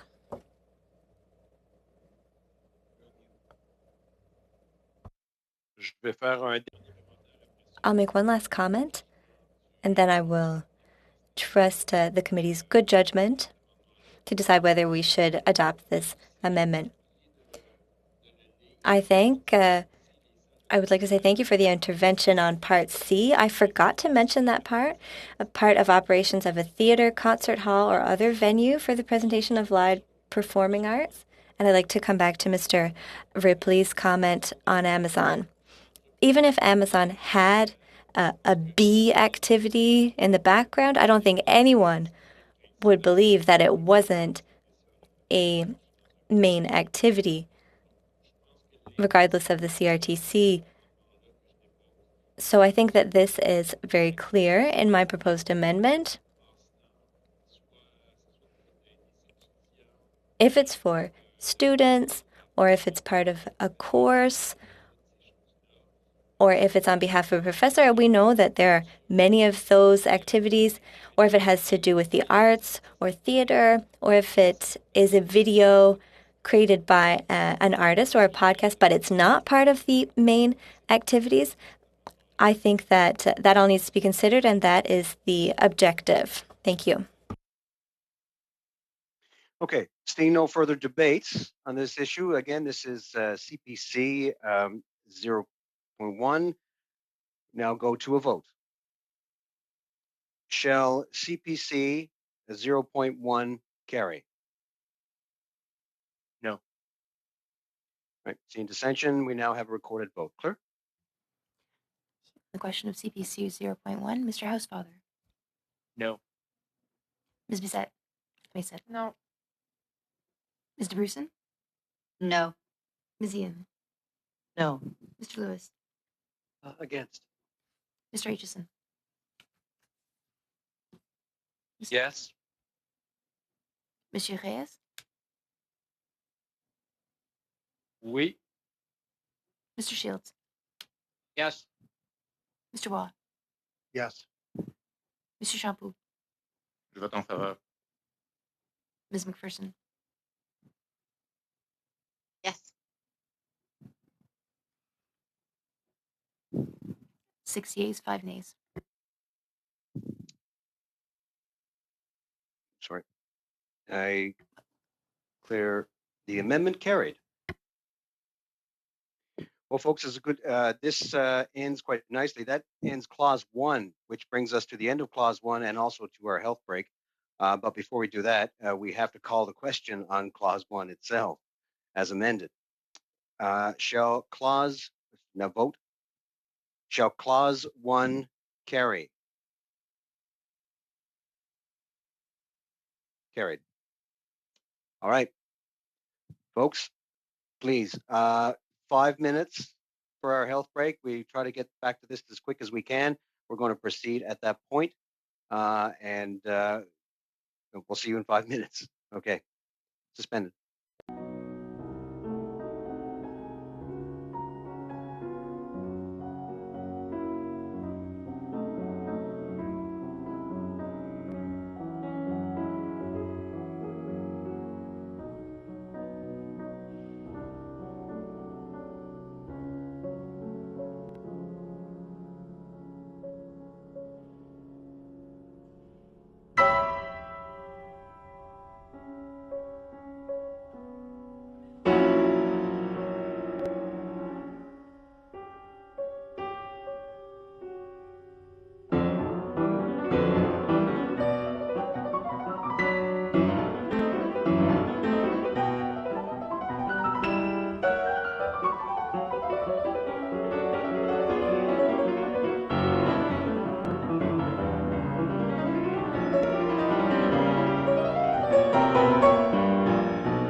after our brief health break.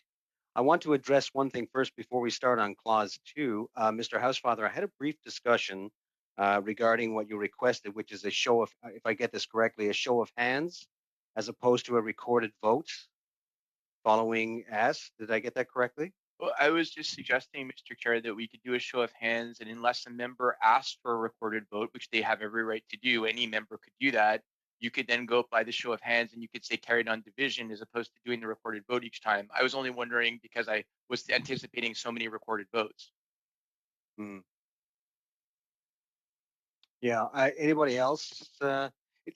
It's not encouraged, sir. Like, to be honest with you, it's, go ahead, Mr. Shields. You're on mute, sir. I think how you've handled it, Mr. Chair, has just been fine. It's been going fairly quick. So I think we're used to that. Let's do it. Before I leave that topic, we won't do the show of hands. However, I just want to remind everyone, I know we say, you know, on division, and it always assumes that it's carried on division. I just want you to know the standing orders also say you can also negative on division as well. So if someone says negative on division, but make sure you say negative on division, I will declare it negative if nobody else says anything. That's an option that, because whenever we say, I know we say on division, it's supposed to be carried on division, but we just say on division as a short term. So anyway, I just want to remind people of that. But if someone calls for a recorded vote, then we have to proceed with that. In the meantime, we'll stick with that for now. So let's proceed. We're going on now to Clause 2. We're going to start Clause 2 with, sorry, let me just get my notes prepared. We're going to start Clause 2 with PV5. And I just want to make one note before I go to Mr. Manley. If PV5 is adopted, BQ4 cannot be moved due to line of conflicts. Mr. Manley, the floor is yours. Well, thank you, Mr. Chair.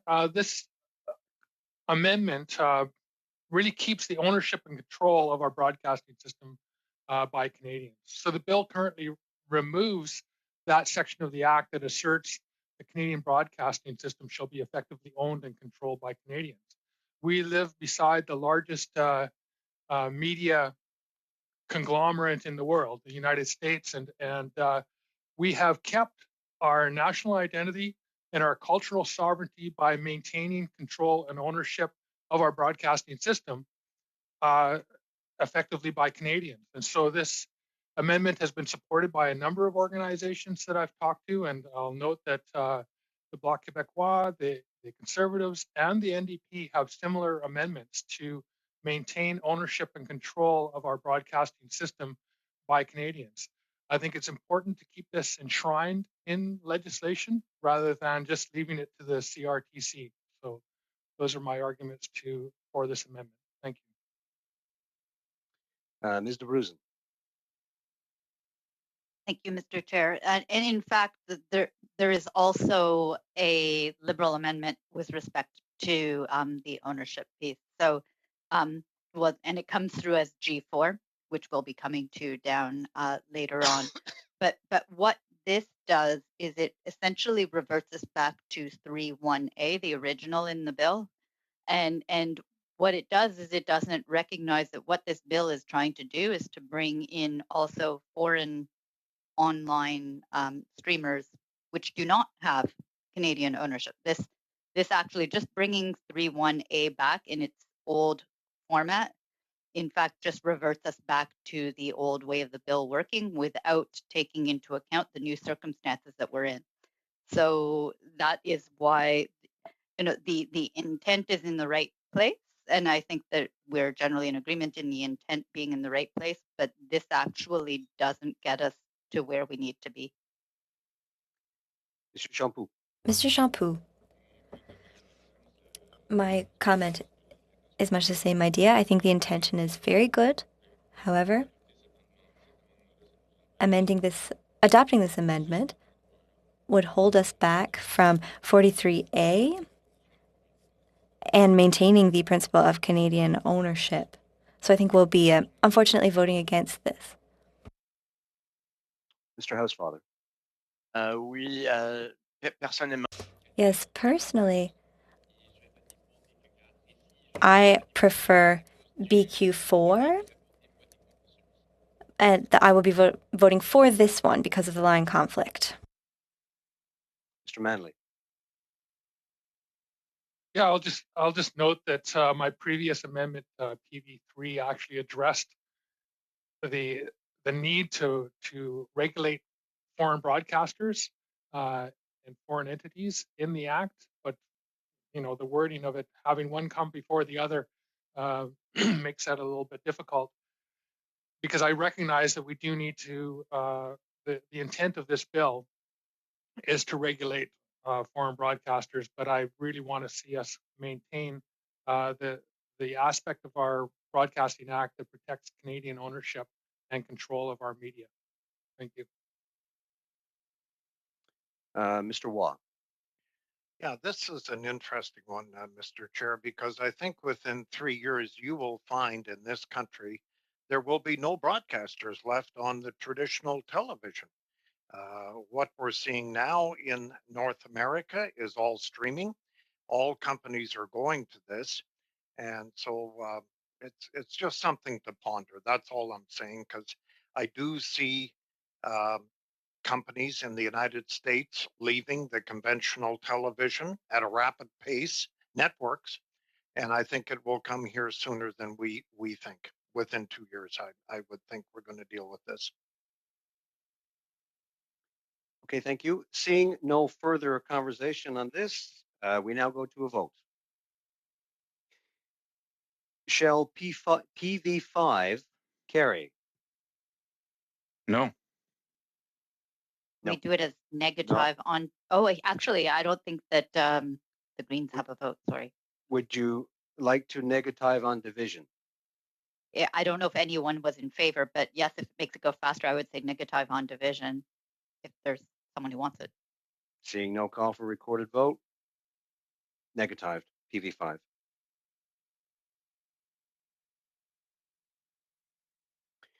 Okay, we now go to BQ4. BQ4,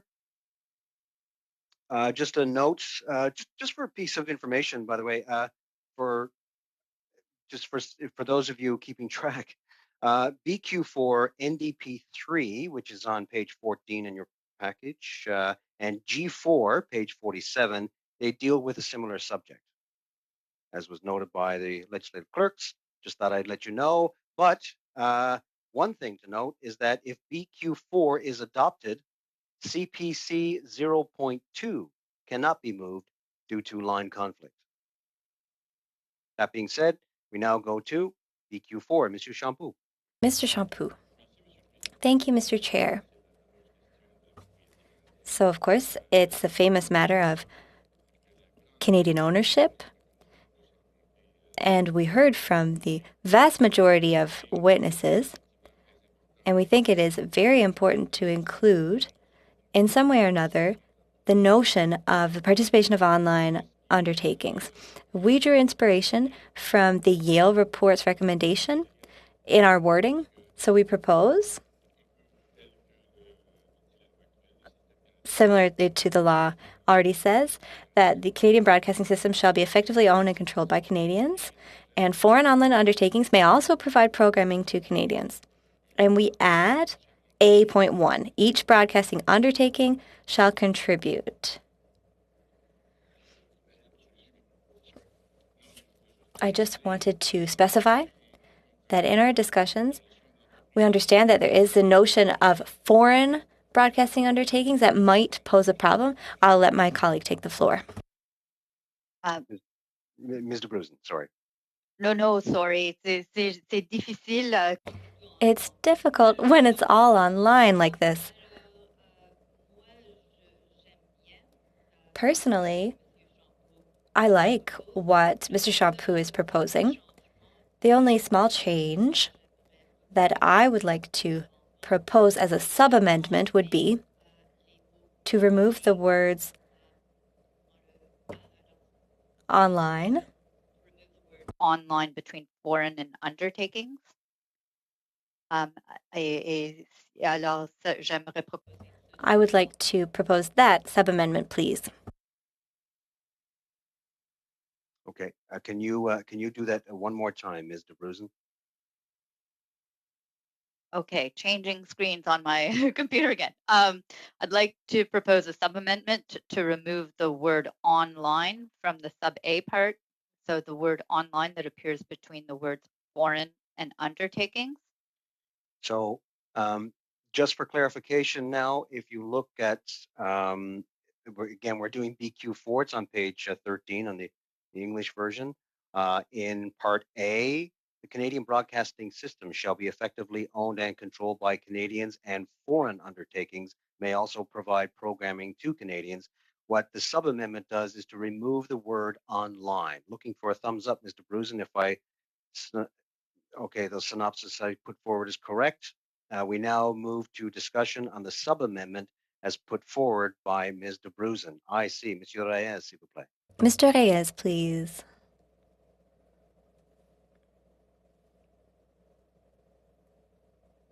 You're on mute, sir. Ouais. Désolé, monsieur. I'm sorry, Mr. Chair. I forgot to take my hand down.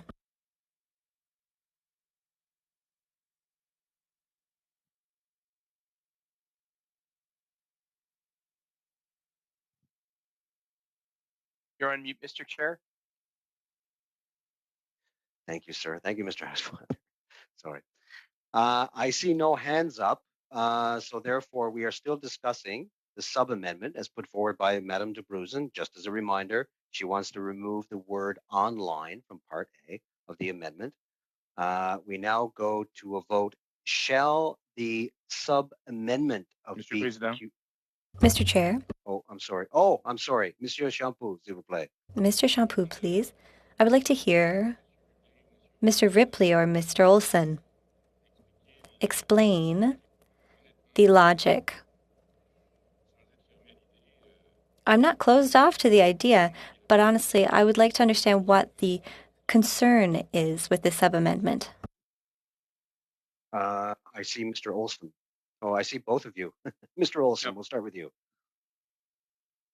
Thank you, Mr. Chairman. The logic here is that there's just the way it's worded, there's a concern that if word online is left there, it says foreign online undertakings may also provide programming to Canadians, but it doesn't say anything about traditional foreign undertakings that are already providing programming to Canadians through things like, you can think of TV channels like CNN that are authorized for distribution in Canada by the CRTC.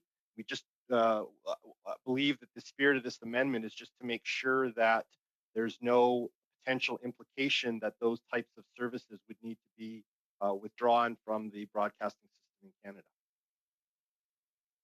Thank you, Mr. Chairman. Now, do I see anyone else want to add to that? Mr. H. Thank you, Mr. Chair. I'm just wondering if the word online should maybe not be replaced with the word broadcasting, so it reads foreign broadcasting undertaking. Just that would be more, I think, in line with the wording throughout the document. I appreciate it, Mr. H. And I'm not trying to disagree with the content of what you're saying. However, the way to deal with this now from the standing orders perspective, as chair, I have to lay down the law. If you're proposing a change, once more, we have to vote on Madame de Bruzen's sub-amendment first. Once that is done, you may propose another sub-amendment if you so desire. Okay, so we have to deal with the sub-amendment from Ms. de Bruzen first. Do I see any further discussion? Seeing none, we call for a vote. Shall the sub-amendment from Ms. de Bruzen carry? No. Hearing no, we go to a recorded vote. So, Madam Clerk? yes, a vote on the sub-amendment from Mr. Bruson to remove the word online from BQ4. Mr. Housefather? Yes. Madame Bissette? Ms. Bruson, Yes. Ms. Ian, Yes. Mr. Lewis, 4. Monsieur Reyes, No. Mr. Aitchison, No. Mr. Shields, No. Mr. Waugh, No. Mr. Champoux, No. Ms. McPherson, No. 6 nays, 5 yeas. Sorry, Madam Clerk, could you repeat that? My apologies, sir. 6 nays, 5 yeas. Okay. I declare the sub-amendment negative. We now return to our main amendment as put forward in BQ4. BQ4. Do I see any, Mr. Housefather? Thank you, Mr. Chairman. I have to say I'm slightly confused on that, given the comment from the department about the concern that was raised. I would like to ask if Mr. Aitchison's suggestion of replacing online undertakings with broadcasting undertakings would resolve that question for the department, meaning if instead of online undertakings, it said broadcasting undertakings, that would be more consistent with the rest of the act. I'd like to hear from Mr. Ripley or one of the other people from the department if that would then cover CNN and the concerns that they raised. Okay, you brought up 2 people. I'm assuming you'd like to go to Mr. Ripley first? Well, whoever, Well, whoever from the department is able to answer the question. well, sorry, sir. This ain't Jeopardy. I got to figure out who you want to talk to first. I think the department would be the one to let us know who would No, be the best. sorry.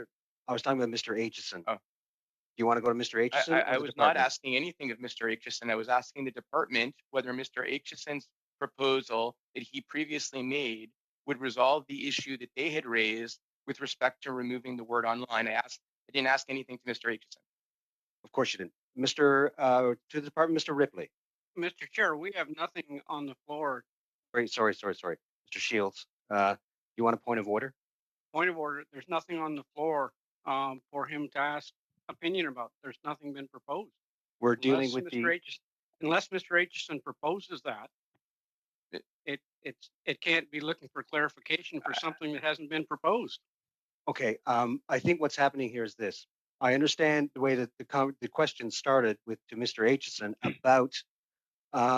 about the situation that he brought up earlier. However, Mr. Housefather then went on to ask the department about the presence of broadcast undertakings as a question. So I think that's quite legit given the main amendment on the floor. So am I going to Mr. Ripley? Carry on, sir. Thank you, Mr. Chair. So what I would point out to the committee is that the term undertaking isn't defined. Indeed, broadcasting undertaking is a defined term in the Act, and that captures distribution undertakings like cable and satellite companies, an online undertaking pursuant to Bill C-10, and programming undertakings, which are how we think of TV channels. And so again, here the concern is, as Mr. Olson outlined, that right now the way the system works is that the CRTC can authorize cable and satellite companies like Rogers or Bell or Videotron to carry services that aren't Canadian, so CNN, Fox, etc., and they're part of your cable or satellite lineup. So the concern is if the focus is only on online undertakings, there is a risk that there might be a suggestion that Parliament is trying to indicate to the CRTC that it should no longer authorize the distribution of undertakings except for online undertakings. And so that's the potential mischief that we see here. Mr. Housefather. Yes, Mr. Chairman, then I would like to move to amend that section A to replace the word online with broadcasting. Okay. Just to repeat, section A, what Mr. Housefather is proposing as a sub-amendment is the Canadian broadcasting system shall be effectively owned and controlled by Canadians, and for broadcast undertakings may also provide programming to Canadians. Mr. Housefather, okay, all right. That is the amendment that we are discussing right now? Further discussion? I only see Mr. Housefather's hand up at this point. Mr. Housefather? Just to be very quick, Mr. Chair, I think we would be remiss not to take into account what the department just said and the availability of channels like CNN and the potential misunderstanding of this amendment. And it would be simplified by simply replacing online with broadcast to make it a defined term under the bill and broader. So I would hope my colleagues will listen to that and consider this amendment. Thanks. Just as a reminder, everybody, this is a sub-amendment proposed by Mr. Housefather regarding BQ4. I think everybody's of the understanding now what he is proposing as a sub-amendment. I see no discussion taking place or requested. Therefore, I'm going to have to call for the vote. Shall the sub-amendment from Mr. Housefather carry? No. I hear no. Please, clerk, do a recorded vote, please. Yes, sir. For the sub-amendment, Mr. Housefather? Mr. Housefather? Yes. Yes. Madame Essette? Oui. Mr. Bruson? Yes. Ms. Ian? Yes. Mr. Lewis? 4. Mr. Aitchison? Yes. Mr. Reyes? Oui. Mr. Shields?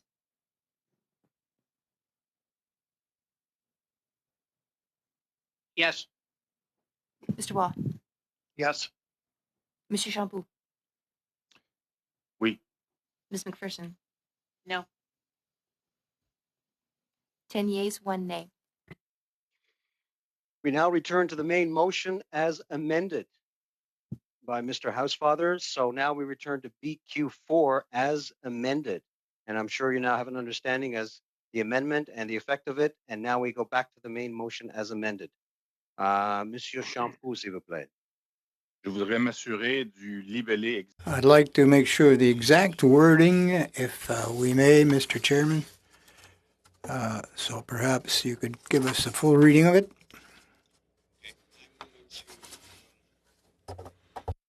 Just to back me up here, I think I know what it is, but obviously I do. But I'm going to call on either the clerk or a legislative clerk to read back. I guess I'll go to the legislative clerk, Philippe, to read back the motion as amended, or sorry, the amendment as amended,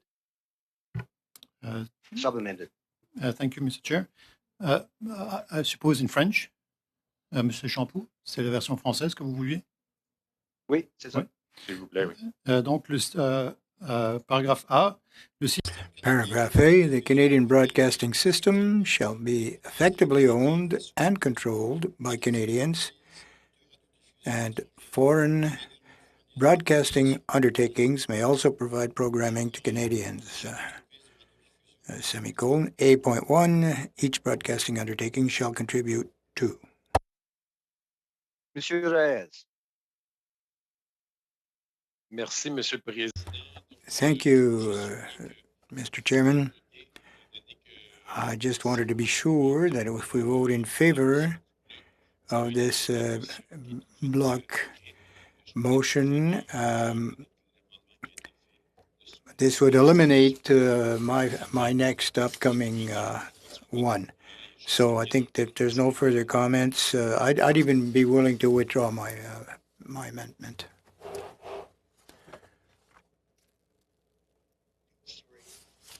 Yes, I got to apologize because my audio it disappeared in the could you repeat the last part of what you just said, just so that I'm clear as chair?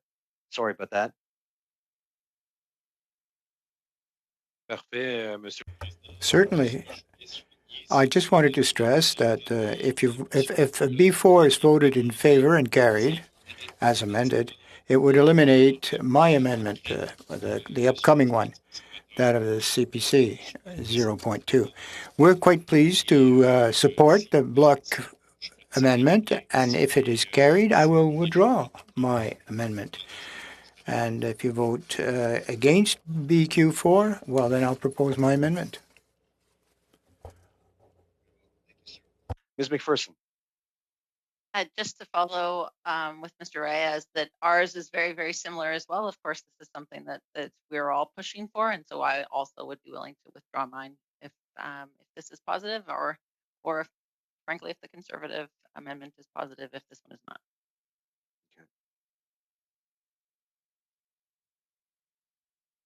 Seeing no further conversation, we now return to the main motion as amended in BQ4, calling for the vote.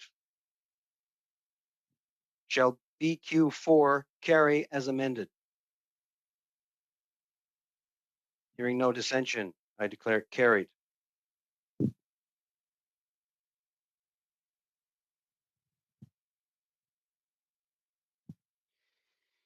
That eliminates CPC 0.2.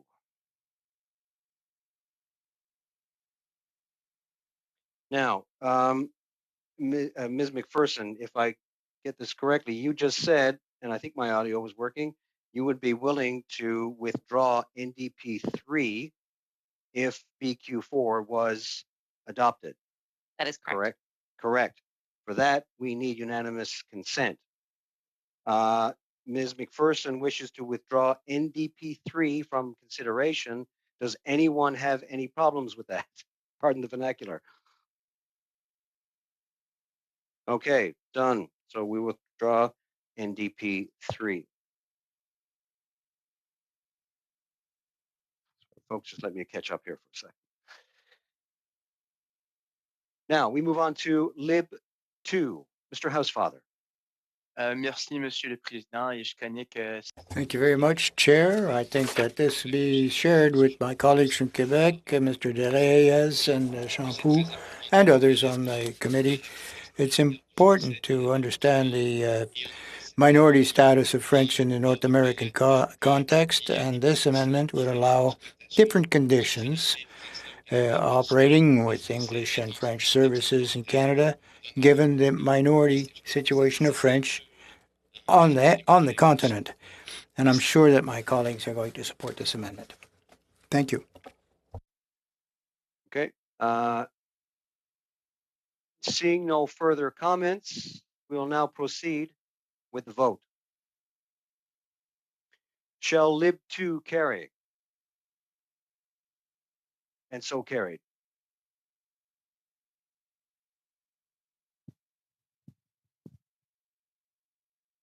We now move to NDP 4. Ms. McPherson. Thank you, Mr. Chair. So the purpose of this amendment, of course, is to ensure that the current part of the Act that requires the Canadian broadcasting system to foster the development of Canadian expression by providing a wide range of programming and information and analysis about Canada and other countries from a Canadian perspective is maintained, and then the bill removes that last point.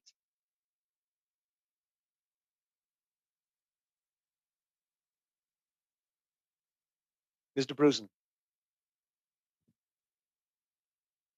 Sorry. Maybe I could get just the idea. Like I actually would just like the department to help clarify, because now we're getting into all of the sub little i's and everything of this bill. It's a little bit more complex right here. So just as to what is the impact would be helpful to me.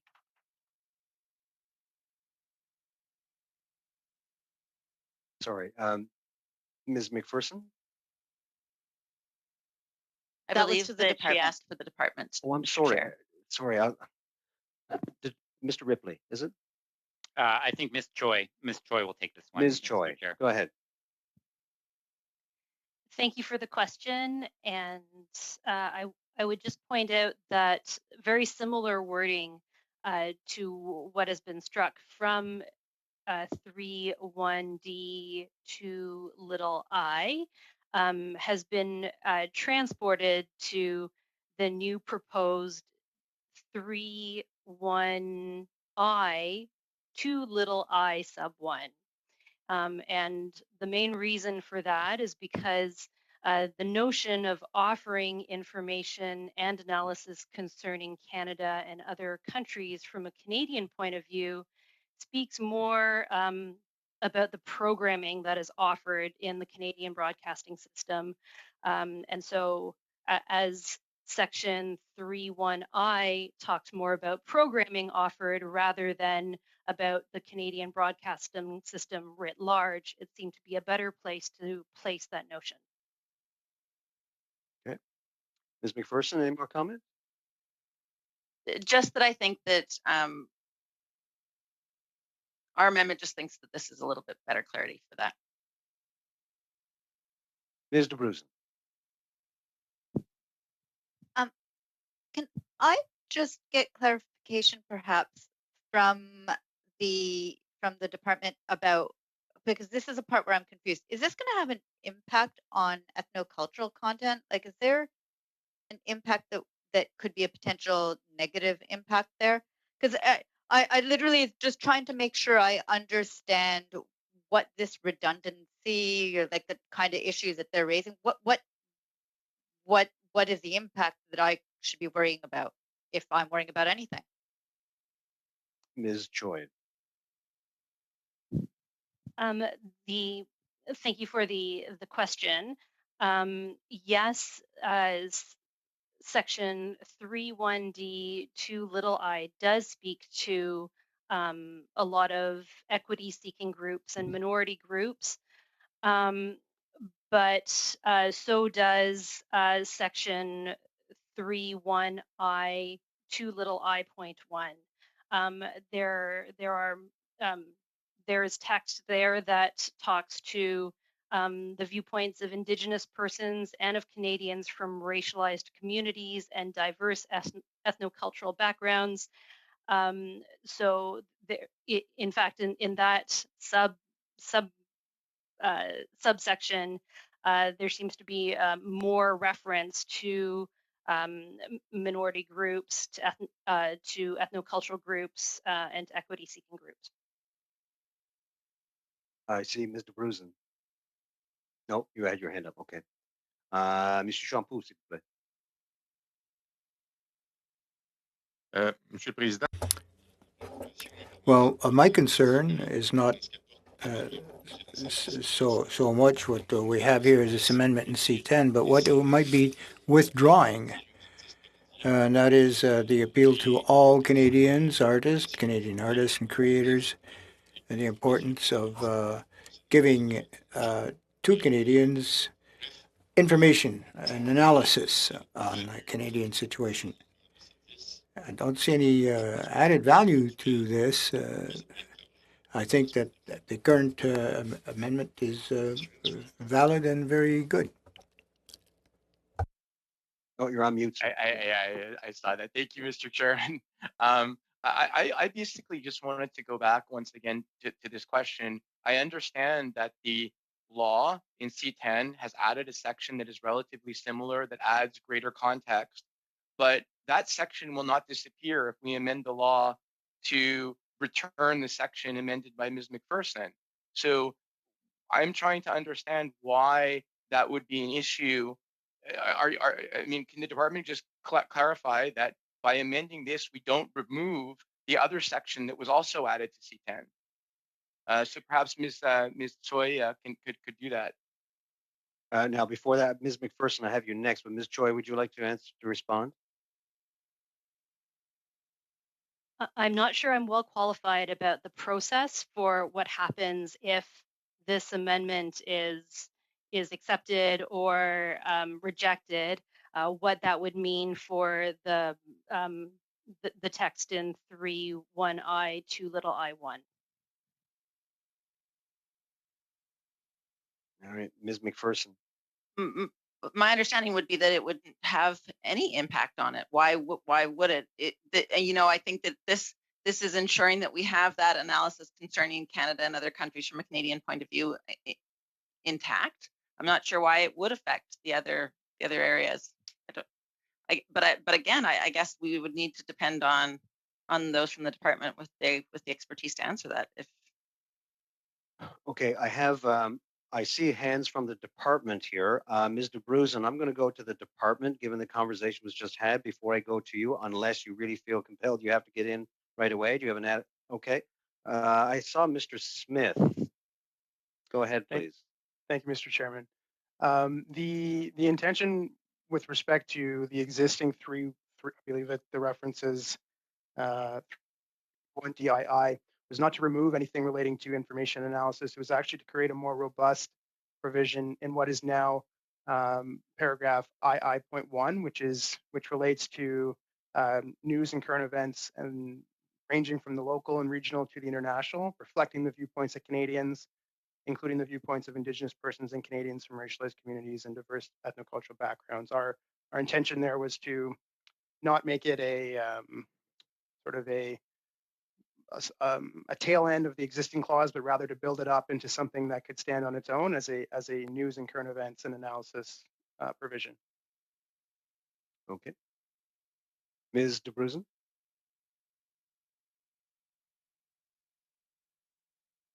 You're on mute. Yeah, no, sorry, it took me a second there. It's just, it seems like there's all sorts of really positive in this amendment. Like, you know, I mean, I understand a lot of the other conversations that we've had and where we're trying to go, but when I look at this amendment, it seems to be actually trying to I thought support racialized communities and the like and you know, economic status groups. Am I I'm just a little bit confused as to where we're trying to go. And and the main thing is I see other places where we're trying to deal with harms, but I'm not sure that this one I'm getting the harm that we're trying to address with this amendment. That's my main. I think I may have Ms. McPherson next, but Mr. Housefather, your hand is up. Did you want to? I'm fine if Ms. McPherson wants to go first. I basically want to just Go ahead, clarify. I just basically want to clarify, perhaps she can answer me then, that the entire intention here is to revert back to the original wording of 3.1(d)(2) in the Act, which means that the wording after entertainment programming and by offering information and analysis concerning Canada and other countries from a Canadian point of view is reinserted in the Act. That I believe is her entire intention, and I don't see anything wrong with that. And I'll let her speak then. Thanks. Ms. McPherson. That is my intention. So yeah, so thank you, Mr. Housefather, for articulating it. I will call on you regularly to articulate my intentions for me, please. I can't imagine. Yeah, no, I don't understand why this would not be a positive thing that we would want to also include. Okay. Seeing no further discussion, and call for the vote. Shall NDP 4 carry? No dissension? Carried.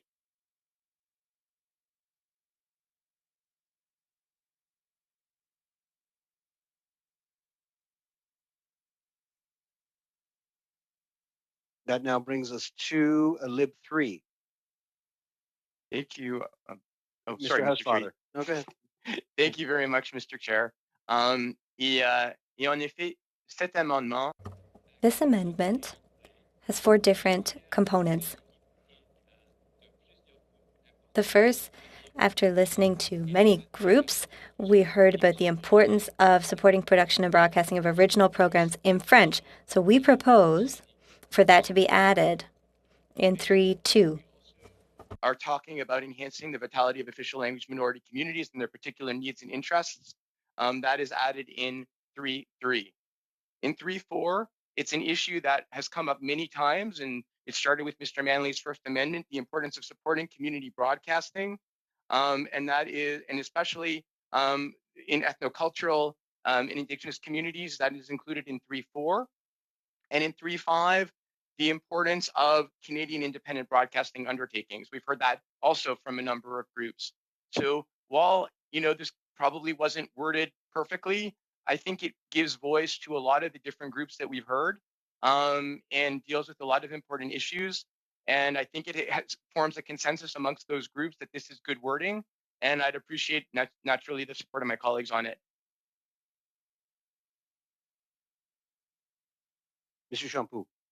Mr. Champoux, I think without any surprise, and with all due respect for Mr. Housefather, I'm sure you'll understand that I do hold back regarding point 3.3.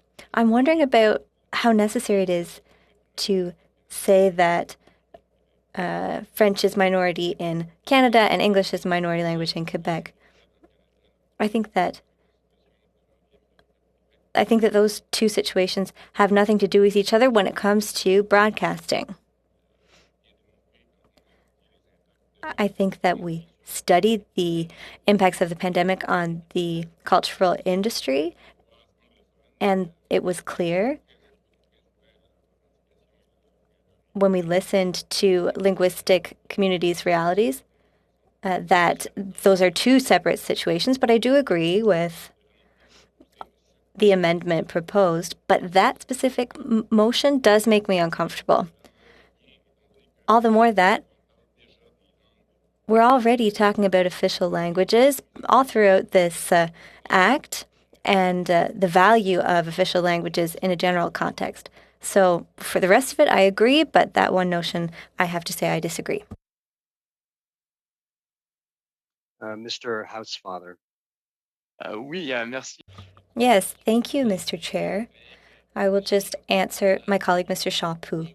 First, we just adopted an amendment that I proposed that everyone supported to recognize the difference between French and English in Canada and the importance of paying attention to the context of French in North America. But we also listened to francophones, or rather anglophones in Quebec,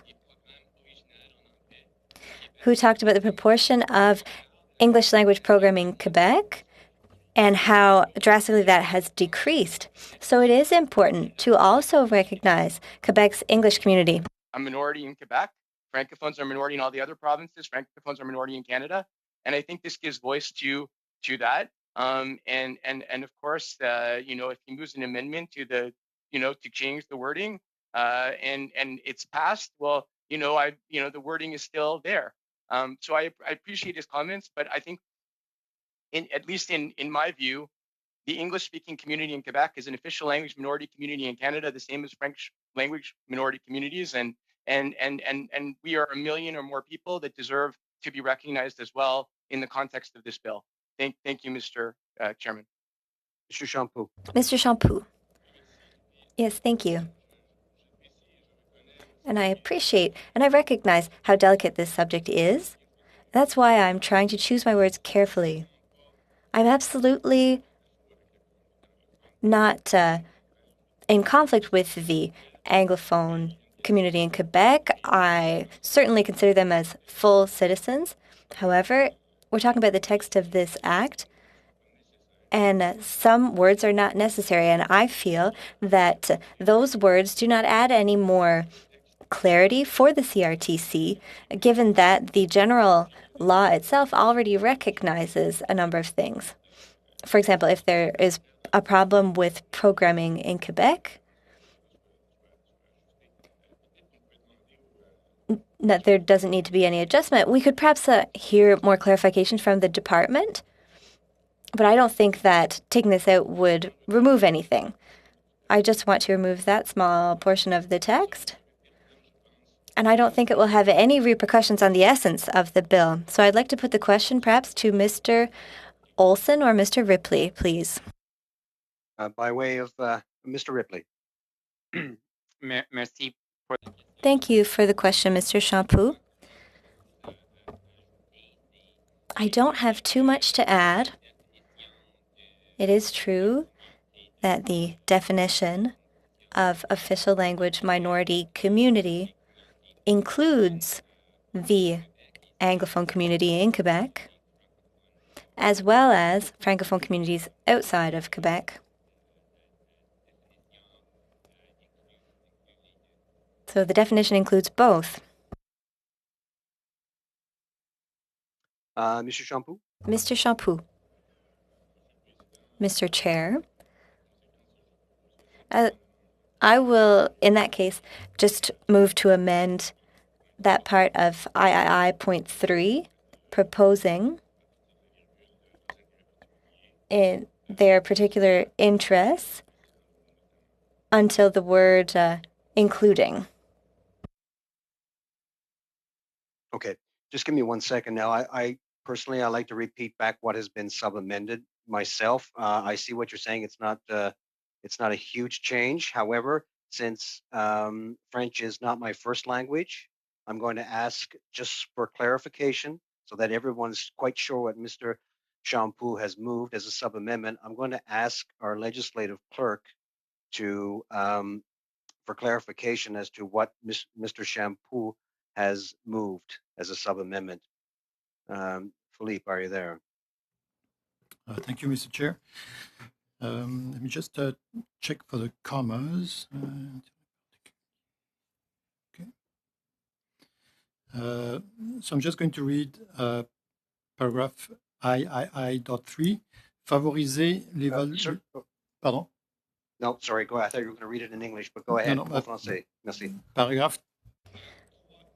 So III.3, enhance the vitality of official language minority communities and support and assist their development by taking into account their particular needs and interests, comma, in particular, that French is a minority language in Canada and that English is a minority language in Quebec.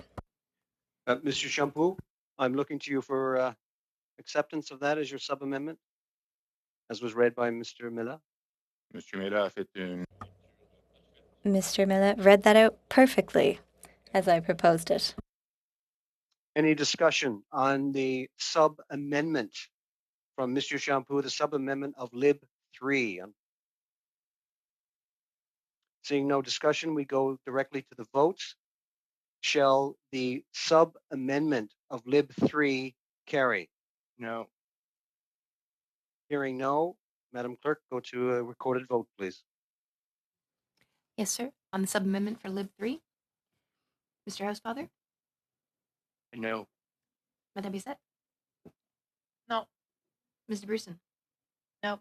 Ms. Ian? No. Mr. Lewis? Against. Monsieur Reyes? No. Mr. Aitchison? No. Mr. Shields? No. Mr. Waugh? No. Monsieur Shampoo? Oui. Ms. McPherson? No. 10 nays, 1 yay. I declare the sub-amendment negatived. We now return to the main amendment of Lib 3. Main amendment as printed in your document. Seeing no discussion, we now go to a vote. Shall Lib 3 carry? Hearing no dissension, so carried.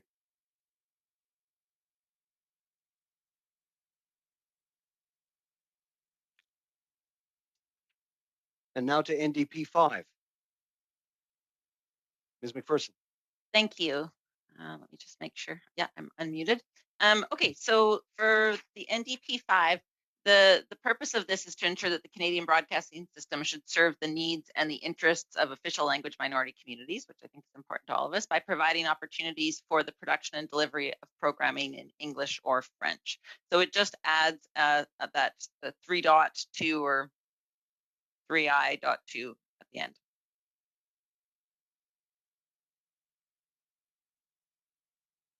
Mr. Bruson. Je voulais juste dire merci. J'aime bien.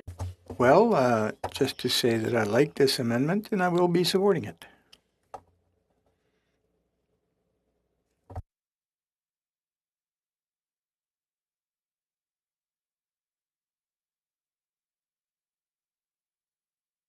Sorry, Mr. Housefather, go ahead. I was on mute. Mr. Chair, I also support it. I think the number has to change. I may be wrong, but we've added 3.2, 3.3, 3.4, and 3.5 in the last amendment. So I think this would need to become 3.6. Mr. Chair, if you may. Yes, go ahead. Philippe, our legislative clerk, go ahead. Thank you, Chair. The numbering is going to be renumbered at the reprint of the bill after committee stage. So if you have several numbers that are the same, they'll be added in a sequence, a numerical order. So there's no need to do it now. Okay. Thank you. Thank you, Mr. Housefather. Any further discussion on NDP 5? Seeing none, we go to a vote. Shall NDP 5 carry?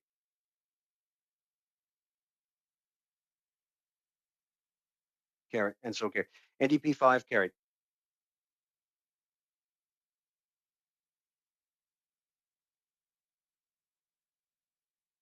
Okay. Now go to CPC 1. Searching for a mover.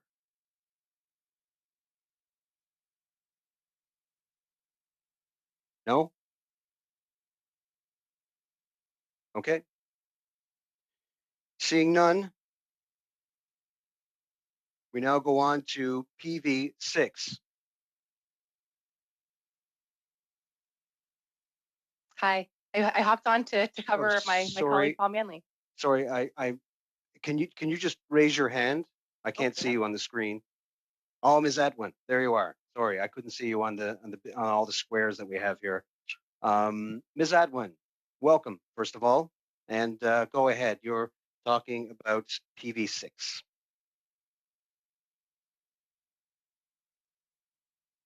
I lost you again. Ms. Edwin? Yep. Oh, there you are. Go ahead. Okay, I'm having bad internet connection, sorry. So that Bill C10 in clause 2 be amended by adding after line 27 on page 3 the following. The public and community elements of the Canadian broadcasting system shall be provided with adequate resources in order to contribute to an appropriate manner to the creation and presentation of Canadian programming. So this amendment would ensure that public as well as community owned and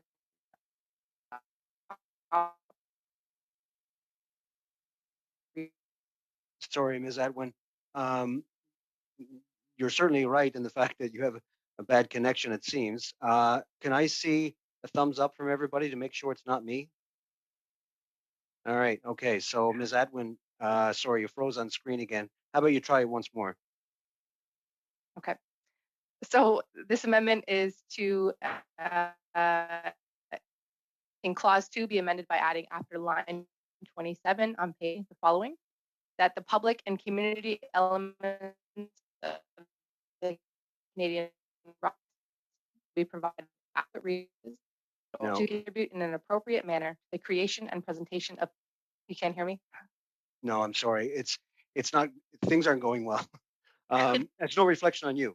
Mr. Chair, could I suggest she turn off her camera? Ms. McPherson, go ahead. That's probably a good idea. Ms. Atwin, try it again. Thank you, Ms. McPherson, for that. Ms. Atwin, try again. Okay, thank you. So one more time, that in clause 2, there be an amendment by adding after line 27 on page 3 the following, that the public and community elements of the Canadian broadcasting system shall be provided with adequate resources in order to contribute in an appropriate manner to the creation and presentation of Canadian programming. This amendment would ensure that public as well as community owned and operated media are adequately resourced. Okay, there you have it. Ms. McPherson, thank you very much. Nice suggestion. Okay, so is everyone okay with that? I have Ms. DeBruzen. Okay. So there are two parts to this. First of all, public broadcasting isn't just a federal piece. It is also funded by provincial governments, and this legislation can't cover on that. It's also just that it's not part of the Broadcasting Act to include to what extent each broadcasting undertaking should be funded. That's not a part of what this bill or even what the existing act covers. So I just was wondering if I could maybe ask for clarification, particularly on whether in the Broadcasting Act as it exists and as it's proposed, are there any specific pieces that go to funding and resourcing? Maybe if Mr. Ripley might be able to help me, or Mr. Olson. Mr. Ripley. Thank you for the question, Mr. Brusen, and thank you, Mr. Chair.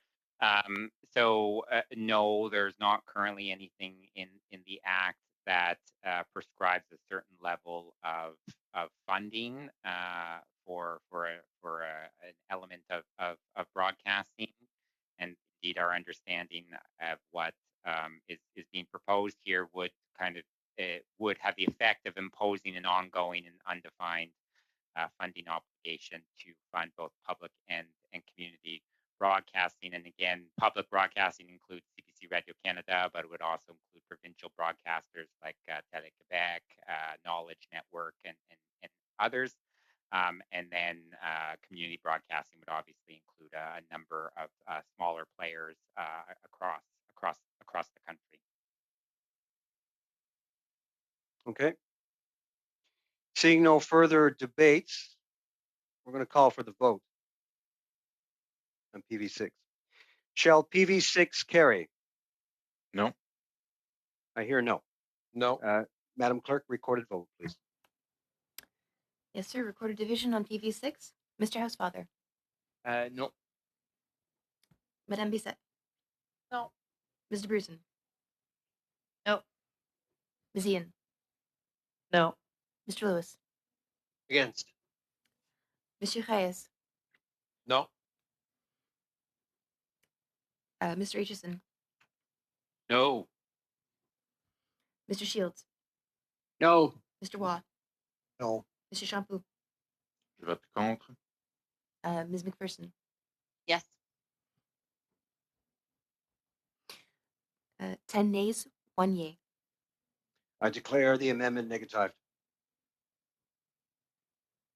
We now move to NDP 6. Before we go to conversation, if NDP 6 is adopted, BQ 6, page 26, cannot be moved due to line conflicts. Please bear that in mind. Ms. McPherson. So this is making a change. The effect of our amendment number 6 is to maintain the current version of the Act, which clearly states that the Canadian broadcasting system should ensure that licensees of broadcasting undertakings have responsibility for their programming.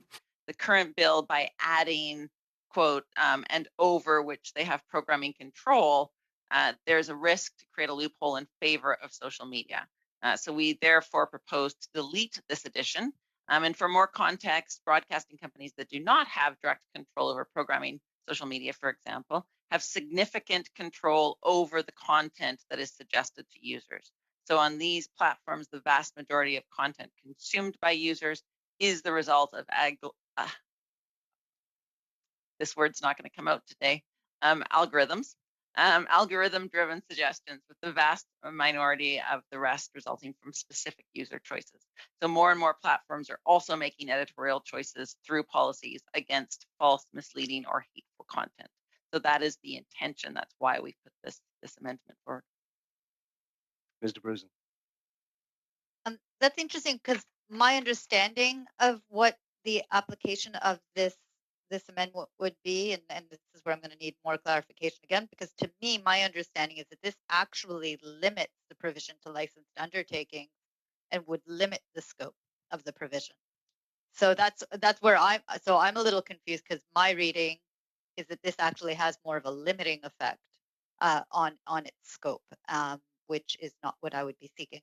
So perhaps if I can get some clarification, I don't know. It is Mr. Smith. We haven't heard from you yet. This is very exciting. I have to leave the chair to go to you, but I'm just Mr. Smith. That's okay. But we have heard from Mr. Smith already, but second time's a charm. Go ahead. Thank you, Mr. Chair. Mr. Bruson is correct in that the motion, by reverting back to 31H, would in fact circumscribe the provision to licensed broadcasters, which would as a result not apply to online undertakings. So if the committee is not in favor of that outcome, I'm not sure if as written the motion would be accomplishing the intent. Okay. Seeing no further discussion, we call for a vote. Shall NDP 6 carry? No. No. Hearing no, we go to recorded vote. Clerk? Yes, sir. On NDP 6, Mr. Housefather. No. Madame Bissette. No. Mr. Bruson. No. Ms. Ian. No. Mr. Lewis. Against. Monsieur Reyes. Oui. Mr. Aitchison. Yes. Mr. Shields. Mr. Shields. Yes. Mr. Wall. Yes. Monsieur Champoux. Contre. Ms. McPherson. Yes.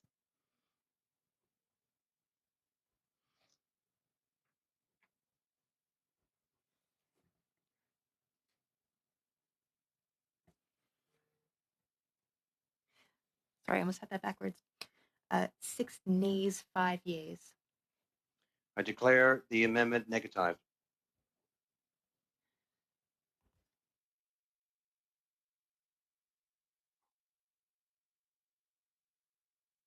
Okay, we're now moving to, my apologies. Now we're on to PV7. Right, PV7, just a note, folks, if PV7 is adopted, G2, NDP7, and BQ5 cannot be moved due to line conflict. Now, before we move on,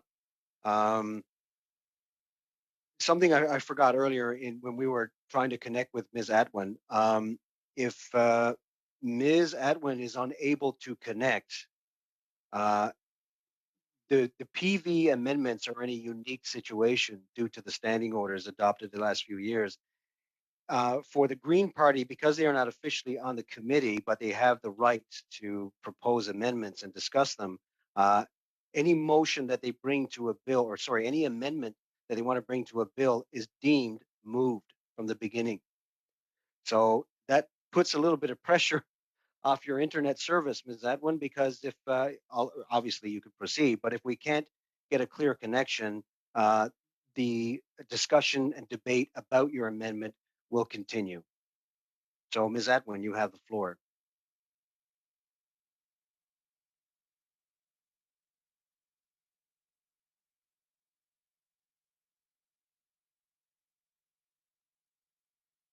Or not. Perhaps if you could just turn off your screen, we could hear your voice again. Thank you, and I'll turn my camera off. Yes. Joining shortly to take Monsieur over le for me, Président, but I'll j'aurais une question point d'ordre. Sorry, Point of order. Mr. Reyes. Oui. Yes, thank you. With the amendments which one are we talking about? And I don't see, if we carry this, the other is withdrawn. I want to make sure you could repeat that, please, so that I know which ones will fall by the way if these are carried. Adopted. If P7 is accepted by the committee as amendment, that means G2, NDP7, and BQ5 cannot be moved. And again, it's the line conflict. Back to you, Ms. Atwin. I think we lost her. Oh, I think we lost her. Well, as I pointed out before, the PV7 is moved. It carries on.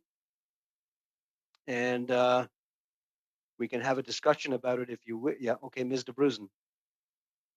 Just so I want to be clear, I guess, because is it that it's moved and so if it fails, we cannot move on to the next one? Or is it that if it fails, we just move on? If it fails, we move on to the next one, yes. But let's go do that. I'm sorry. I'm in favor of doing that. Okay, but we still have to vote on it. All right, so I see Mr. Champoux. Une question un peu technique. I have a more technical question, Mr. Chair. But since there's no one to table the motion, probably because of technical problems, is this admissible, this motion? Non, pardon. The amendment, rather, not the motion. Yes, it is.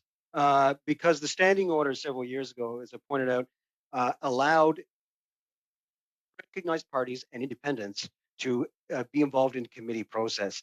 They can put an amendment forward for consideration, and they can discuss it as they've been doing all day today. What they cannot do is vote. However, the other thing they can do is that once their motion is deemed, once we start once we commence the hearings, their motions are deemed moved because of the situation they are in. Those are the standing orders, how they dictate. And again, this is unique to the Green Party or any independents that put forward any amendments. So we are now compelled to have a discussion if you wish to have a discussion, and we're also compelled to vote on this because it's been deemed moved. I hope that makes it clear. Oui, merci. Yes, thank you. Okay, merci. Seeing no further discussion, I move to a vote. Shall PV7 carry? No. No. I call for a recorded vote. On PV7, Mr. Housefather, No. Madame Bissette, No. Ms. Bruson, No. Ms. Ian, No. Mr. Lewis, Against. Monsieur Reyes, No. Mr. Aitchison, No. Mr. Shields, No. Mr. Waugh, No. Monsieur Chaput, Contre. Ms. McPherson. No. 11 against. I declare the amendment negatived. We now go to G2. And before we do, there is a note.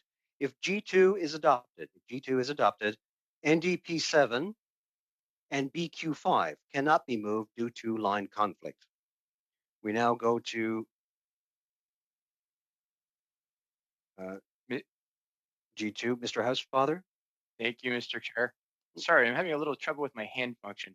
I think that this is now an amendment that is common in terms of a theme that all the parties want to recognize, which is that the broadcasting undertaking shall make maximum use of Canadian creative and other resources in the creation and presentation of programming.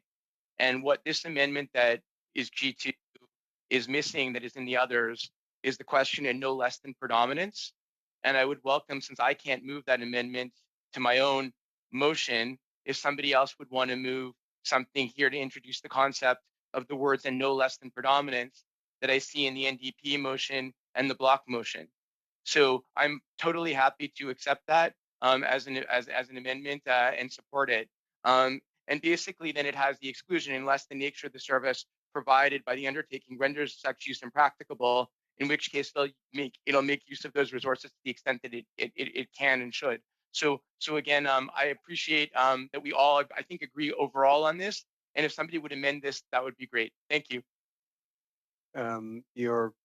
Okay, so we do not have a mover yet.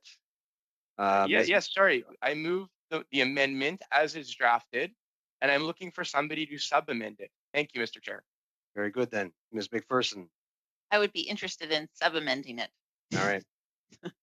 To include the no less than predominant. As was described earlier by Mr. Housefather and now Ms. McPherson, is everyone clear on the sub-amendment? Okay. Now seeing discussion, I have Ms. McPherson up, but did you want to talk about this? Is it possible for me to add a? Yeah, go ahead. So the piece that's in my one that will then, of course, fall off is the part about the foreign online companies. Now, can we add that into this sub-amendment? Can that be included into this? The quick answer is no, because you've moved a sub-amendment. We have to dispense with that first. And then following that, you're free to sub-amend again. But right now we're dealing with the sub-amendment, and does anybody want me to repeat it, or is it necessary? Only because I didn't get the full wording. My audio kicked out on me again, including what Mr. Housefather started with, so I apologize. Sorry, Mr. Champoux, before I go, are you at point of order, Mr. Champoux, or just you want to? No, my hand has been raised for a while. Before I do that, I had a few audio glitches. I'm going to ask if he's available, our legislative clerk, to repeat back the sub-amendment that was put forward by Ms. McPherson, please. Thank you, Chair. I was actually going to ask you to tell me where it was going to be in. I will, maybe if Ms. McPherson will. One sec. Can I just, like, Mr. Housefather, go ahead. Sorry, Mr. Chair. I was just going to advise Jacques, if that's okay. It would read, each broadcasting undertaking shall make maximum use, comma, and in no case less than predominant use, comma, of Canadian creative and other resources, if that makes it clear to Jacques. Over to either Jacques or Philippe. I may ask you to repeat it again, please. Mr. Housefather. Yes, Mr. Chair. So it would say, each broadcasting undertaking shall make maximum use, comma, and this is where the amendment would now be, and we would add the words, and in no case less than predominant use, comma, and then it continues of Canadian creative. So we're essentially adding words that you can find in both the block and NDP amendments in that place. Okay, just hold it there. Philippe, you can, do you need, Philippe, I'll tell you what, I'll give you some time with that. I'll go to Mr. Champoux first. Monsieur le Président. Mr. Chair, I'm somewhat intrigued because if it's found in the NDP and the Bloc's proposals, if those already include what Ms. McPherson is suggesting to amend, if we were to vote against the current motion, we would have the choice of two amendments, and I think it would be much more simpler and much more satisfying. I mean, I think it might really simplify our work. All right. Just before we go further, I appreciate the comments and what you're saying. But right now we're dealing with a sub-amendment that is put forward officially by Ms. McPherson. Ms. McPherson, would you know? Ms. De Bruzen? Yes, no, wait. Ms. De Bruzen, go ahead. Right. I just wanted to respond to what Monsieur Champoux said as I'm flipping back and forth between the amendments.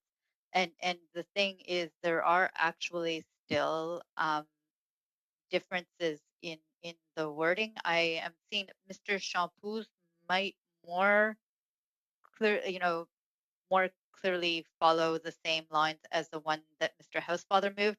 But to my mind, just because we're already debating this one and we're here, and we have this sub-amendment on the floor, it would be probably faster and cleaner to just add in that wording that was sub-amended, and then move forward. By the way, acknowledging, because I support the sub-amendment that Ms. McPherson had proposed on maximum use. I think that we need to acknowledge this is something that is a great moment to see opposition parties coming together and working together to get this right. So I just wanted to put that in there. Let's just do this sub-amendment, move on. Ms. McPherson. I just have I wanted some clarity, Mr. Chair. Just if we approve the F for this with the sub-amendment, that makes it very similar to the NDP F and the Bloc F.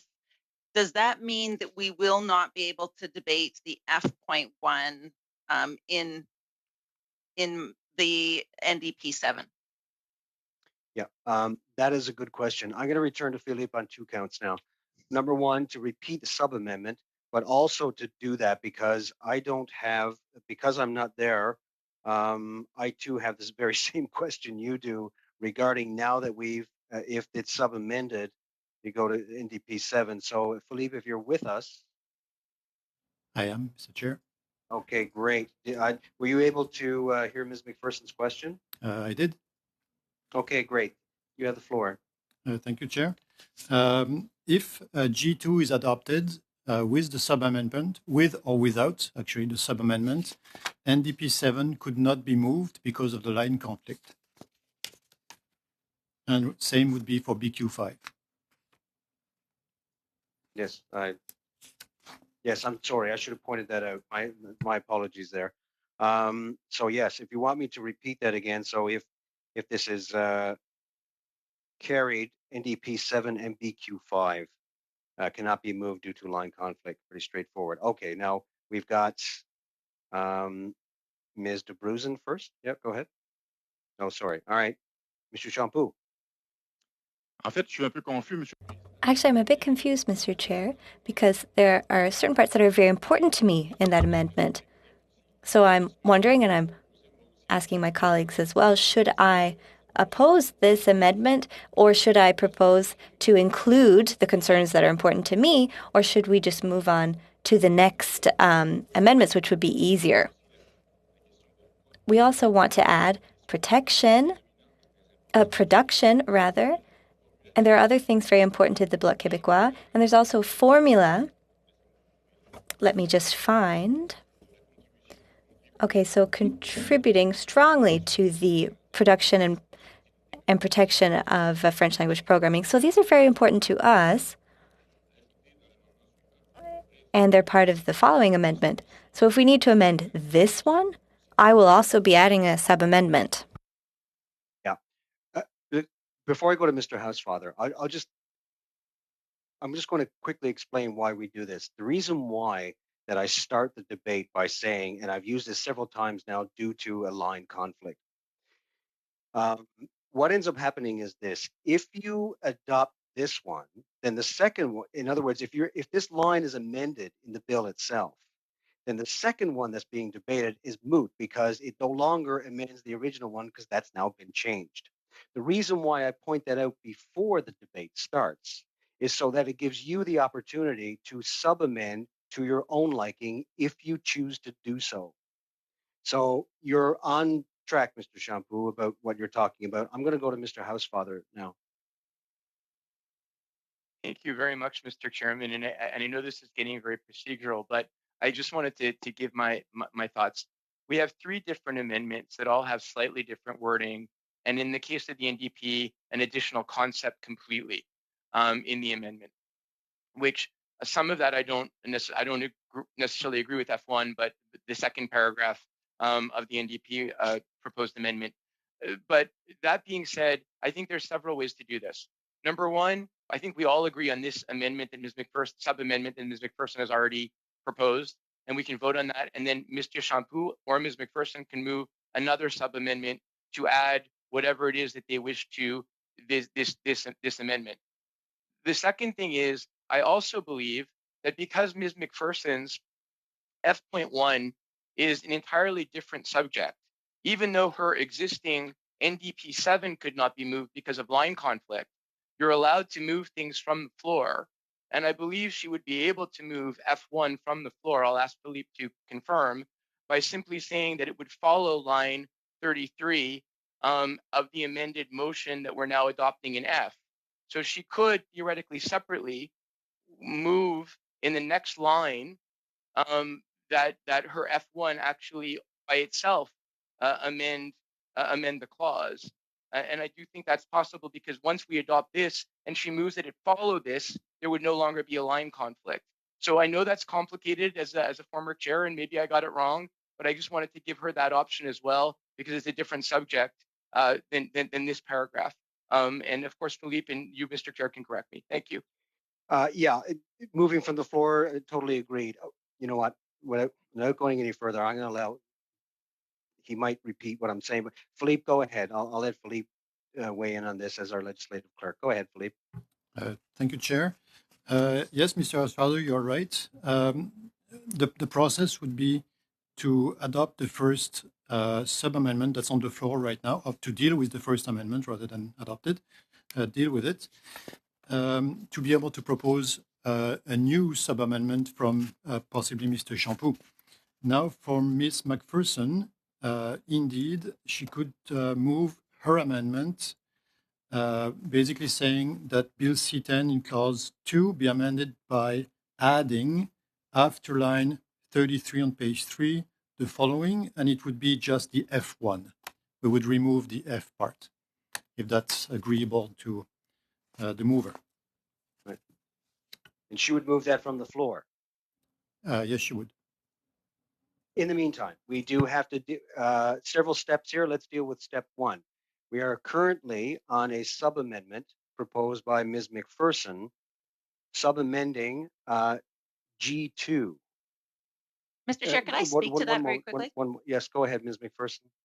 Thank you, Mr. Chair. I do agree with what Mr. Housefather is saying is possible, but no, and I do have to apologize. I didn't understand that the F1 was implicated. And so knowing that it is possible to do these sort of gymnastics to maneuver, it is also possible to just go to the NDP 7, is it not? Because it already has the F with the wording that would be amended in Mr. Housefather's, as well as the clause that I would be amending from the floor already in the amendment.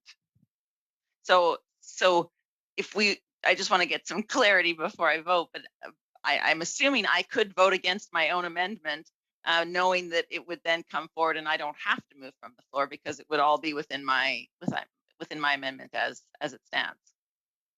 We are currently on G2. We're currently dealing with a sub-amendment. So let me just repeat.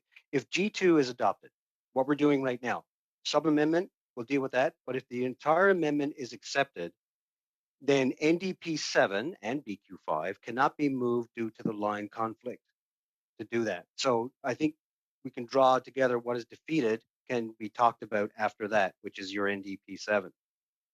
I hope that makes some sense. But in the meantime, we still have your amendment on the floor that deals sub-amending G2. I gather Ms. McPherson, you're okay. Mr. Lewis.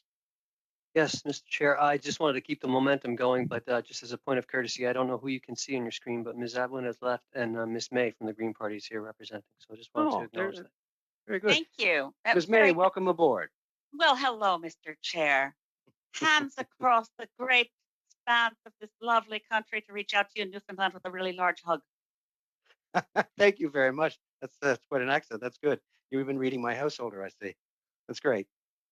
Okay, so back to good to see you, Ms. May. Let's go back to the sub-amendment. Do I see any further discussion on the sub-amendment put forward by Ms. McPherson? I think Mr. Mella fleshed it out earlier. I don't think we need to repeat it. Okay, seeing no discussion, we now go to a vote. Shall the sub-amendment put forward by Ms. McPherson, the sub-amendment of G2, carry? No. I hear no. We now go to recorded vote. Sub-amendment on G2 by Ms. McPherson. Mr. Housefather. Yes. Madame Bissette. Oui. Ms. Bruson. Yes. Ms. Ian. Yes. Mr. Lewis. I vote for. Monsieur Reyes. No. Merci. Mr. Aitchison. No. Mr. Shields. No. Mr. Waugh. No. Monsieur Champoux. Contre. Ms. McPherson. No. 6 nays, 5 yeas. Okay, I declare the sub-amendment negative. We now go to the main amendment on G2. Any discussion? Seeing none, we now go to a vote. Shall G2 carry? No. No. Hearing no, we go to recorded division. Can we go to defeated One on division? moment, please. One moment. Okay, you want negatived on division, Mr. Housefather? I think we can agree it's going to be voted against. I would propose negatived on division. Hearing no opposition to that, I declare G2 negative.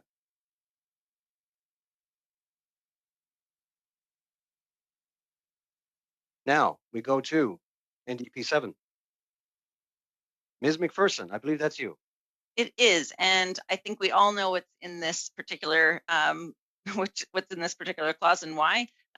So the only difference, of course, in our recommendation is that we have each foreign online undertaking shall make the greatest predictable use of Canadian creative and other human resources in accordance with the objectives of the broadcasting policy set out in this subsection and taking into account the linguistic duality of the market they serve.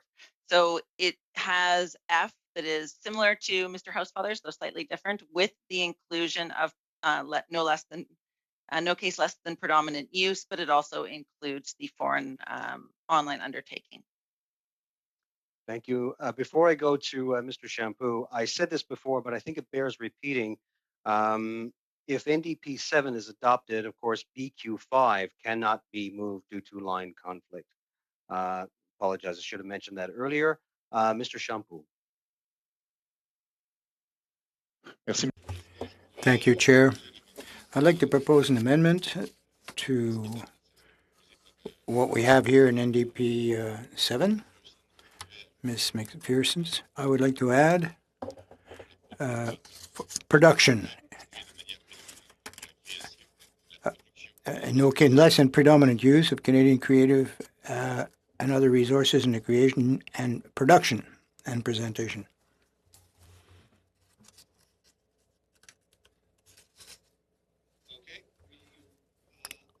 Ask once again, I repeat it myself, but I'd rather hear it en français.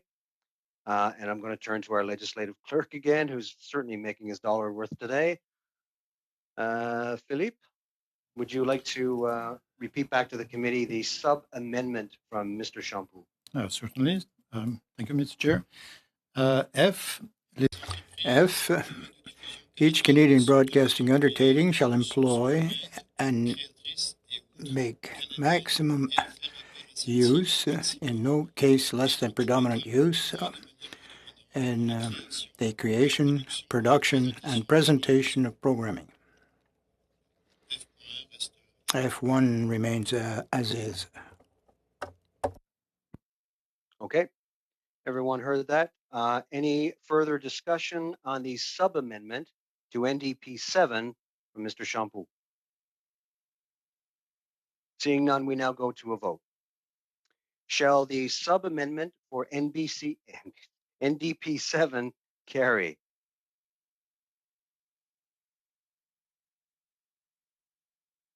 Hearing no dissension,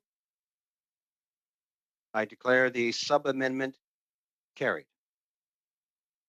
Now we return to the main motion, NDP 7. Mr. Housefather.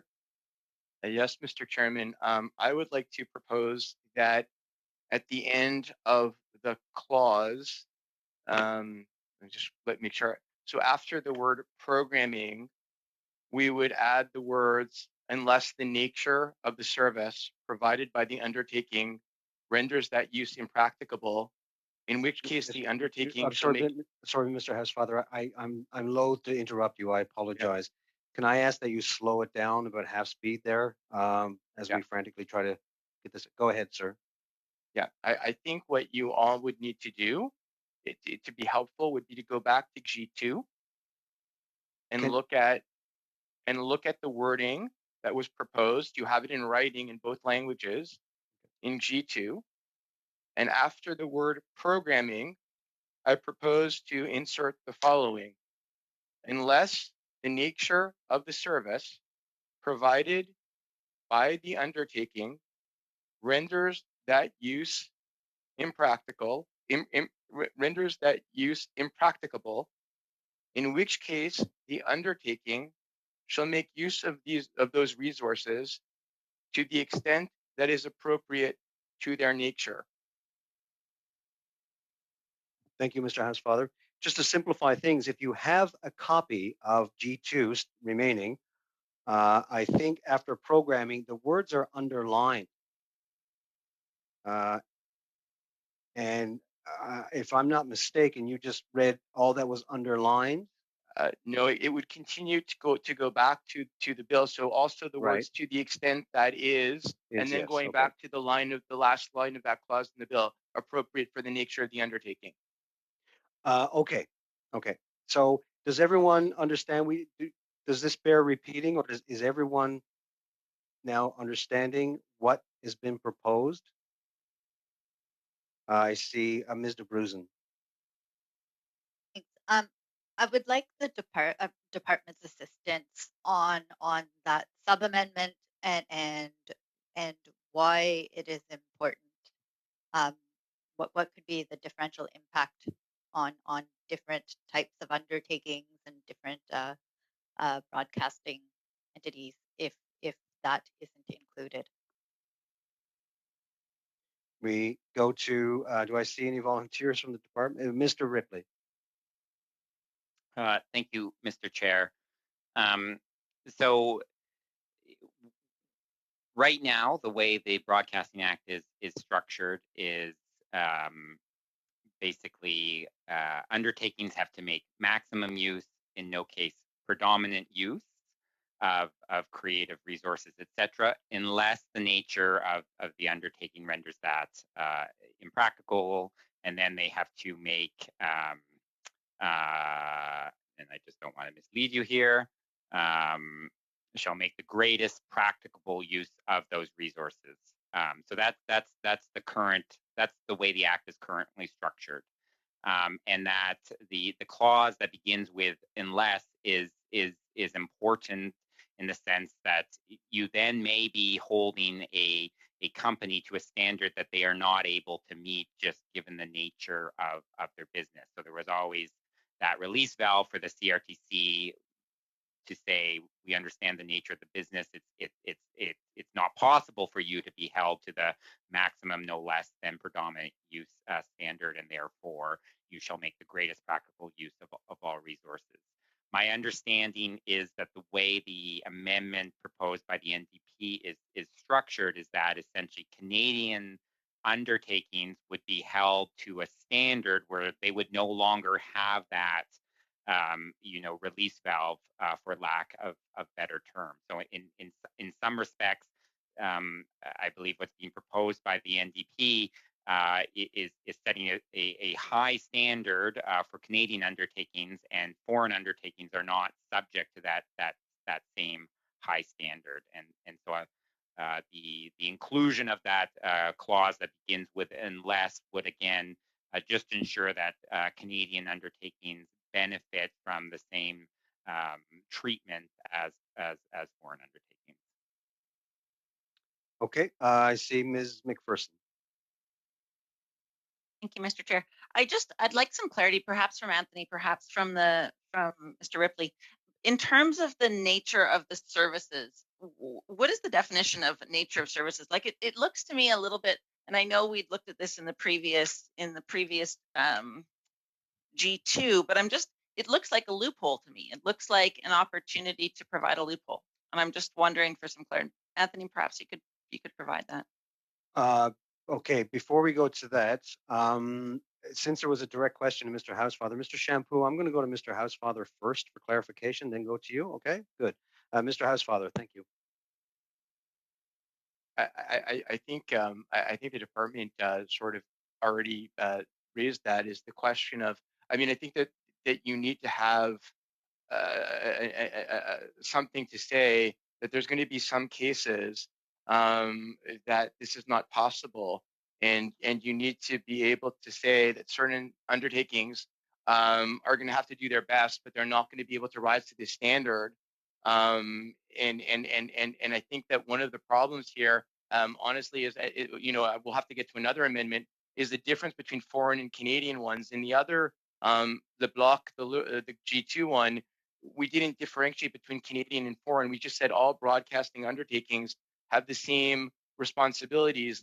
And I think if this is adopted, or regardless, I would still then be moving to change a 2-track tier to a 1-track tier and remove the word Canadian and delete F1, because I don't know how we say that Canadian broadcasters are subject to higher and different standards than foreign ones. So I'm proposing this to be reasonable in both sides, and I guess that's why this is sort of a hard one to amend, because it has to be done in a 2-track system.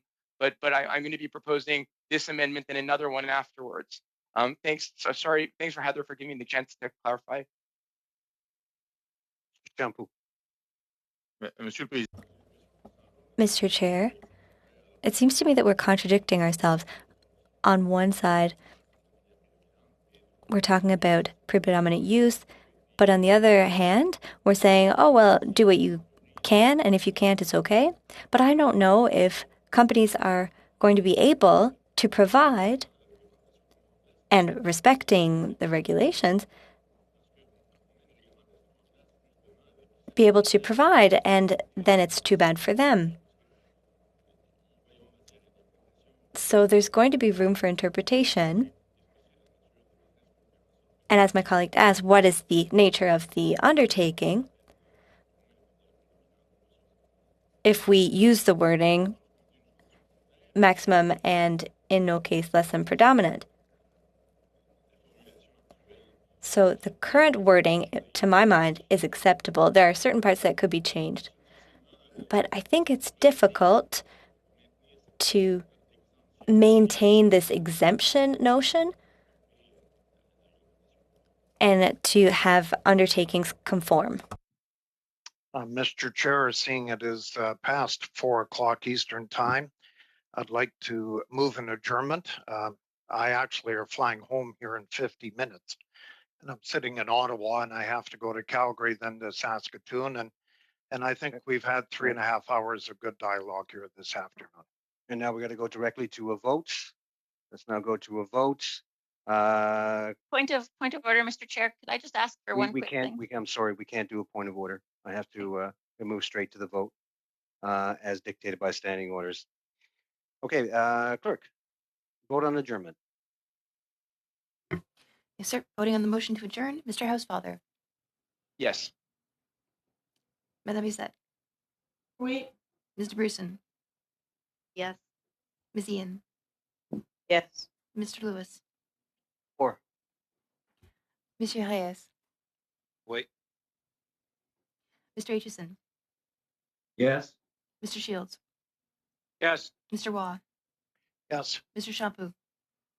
Oui. Ms. McPherson. Yes. It's 11-4. Okay. I would have loved to have voted because I was enjoying seeing you all, but have a good weekend. Ms. Travel May, safely. Thank you, Ms. May, and you as well. Everyone, travel safely. We'll pick it up at NDP 7 sub-amendment when we return on Monday. We'll see you then. Have a fantastic weekend. Bon fin de semaine.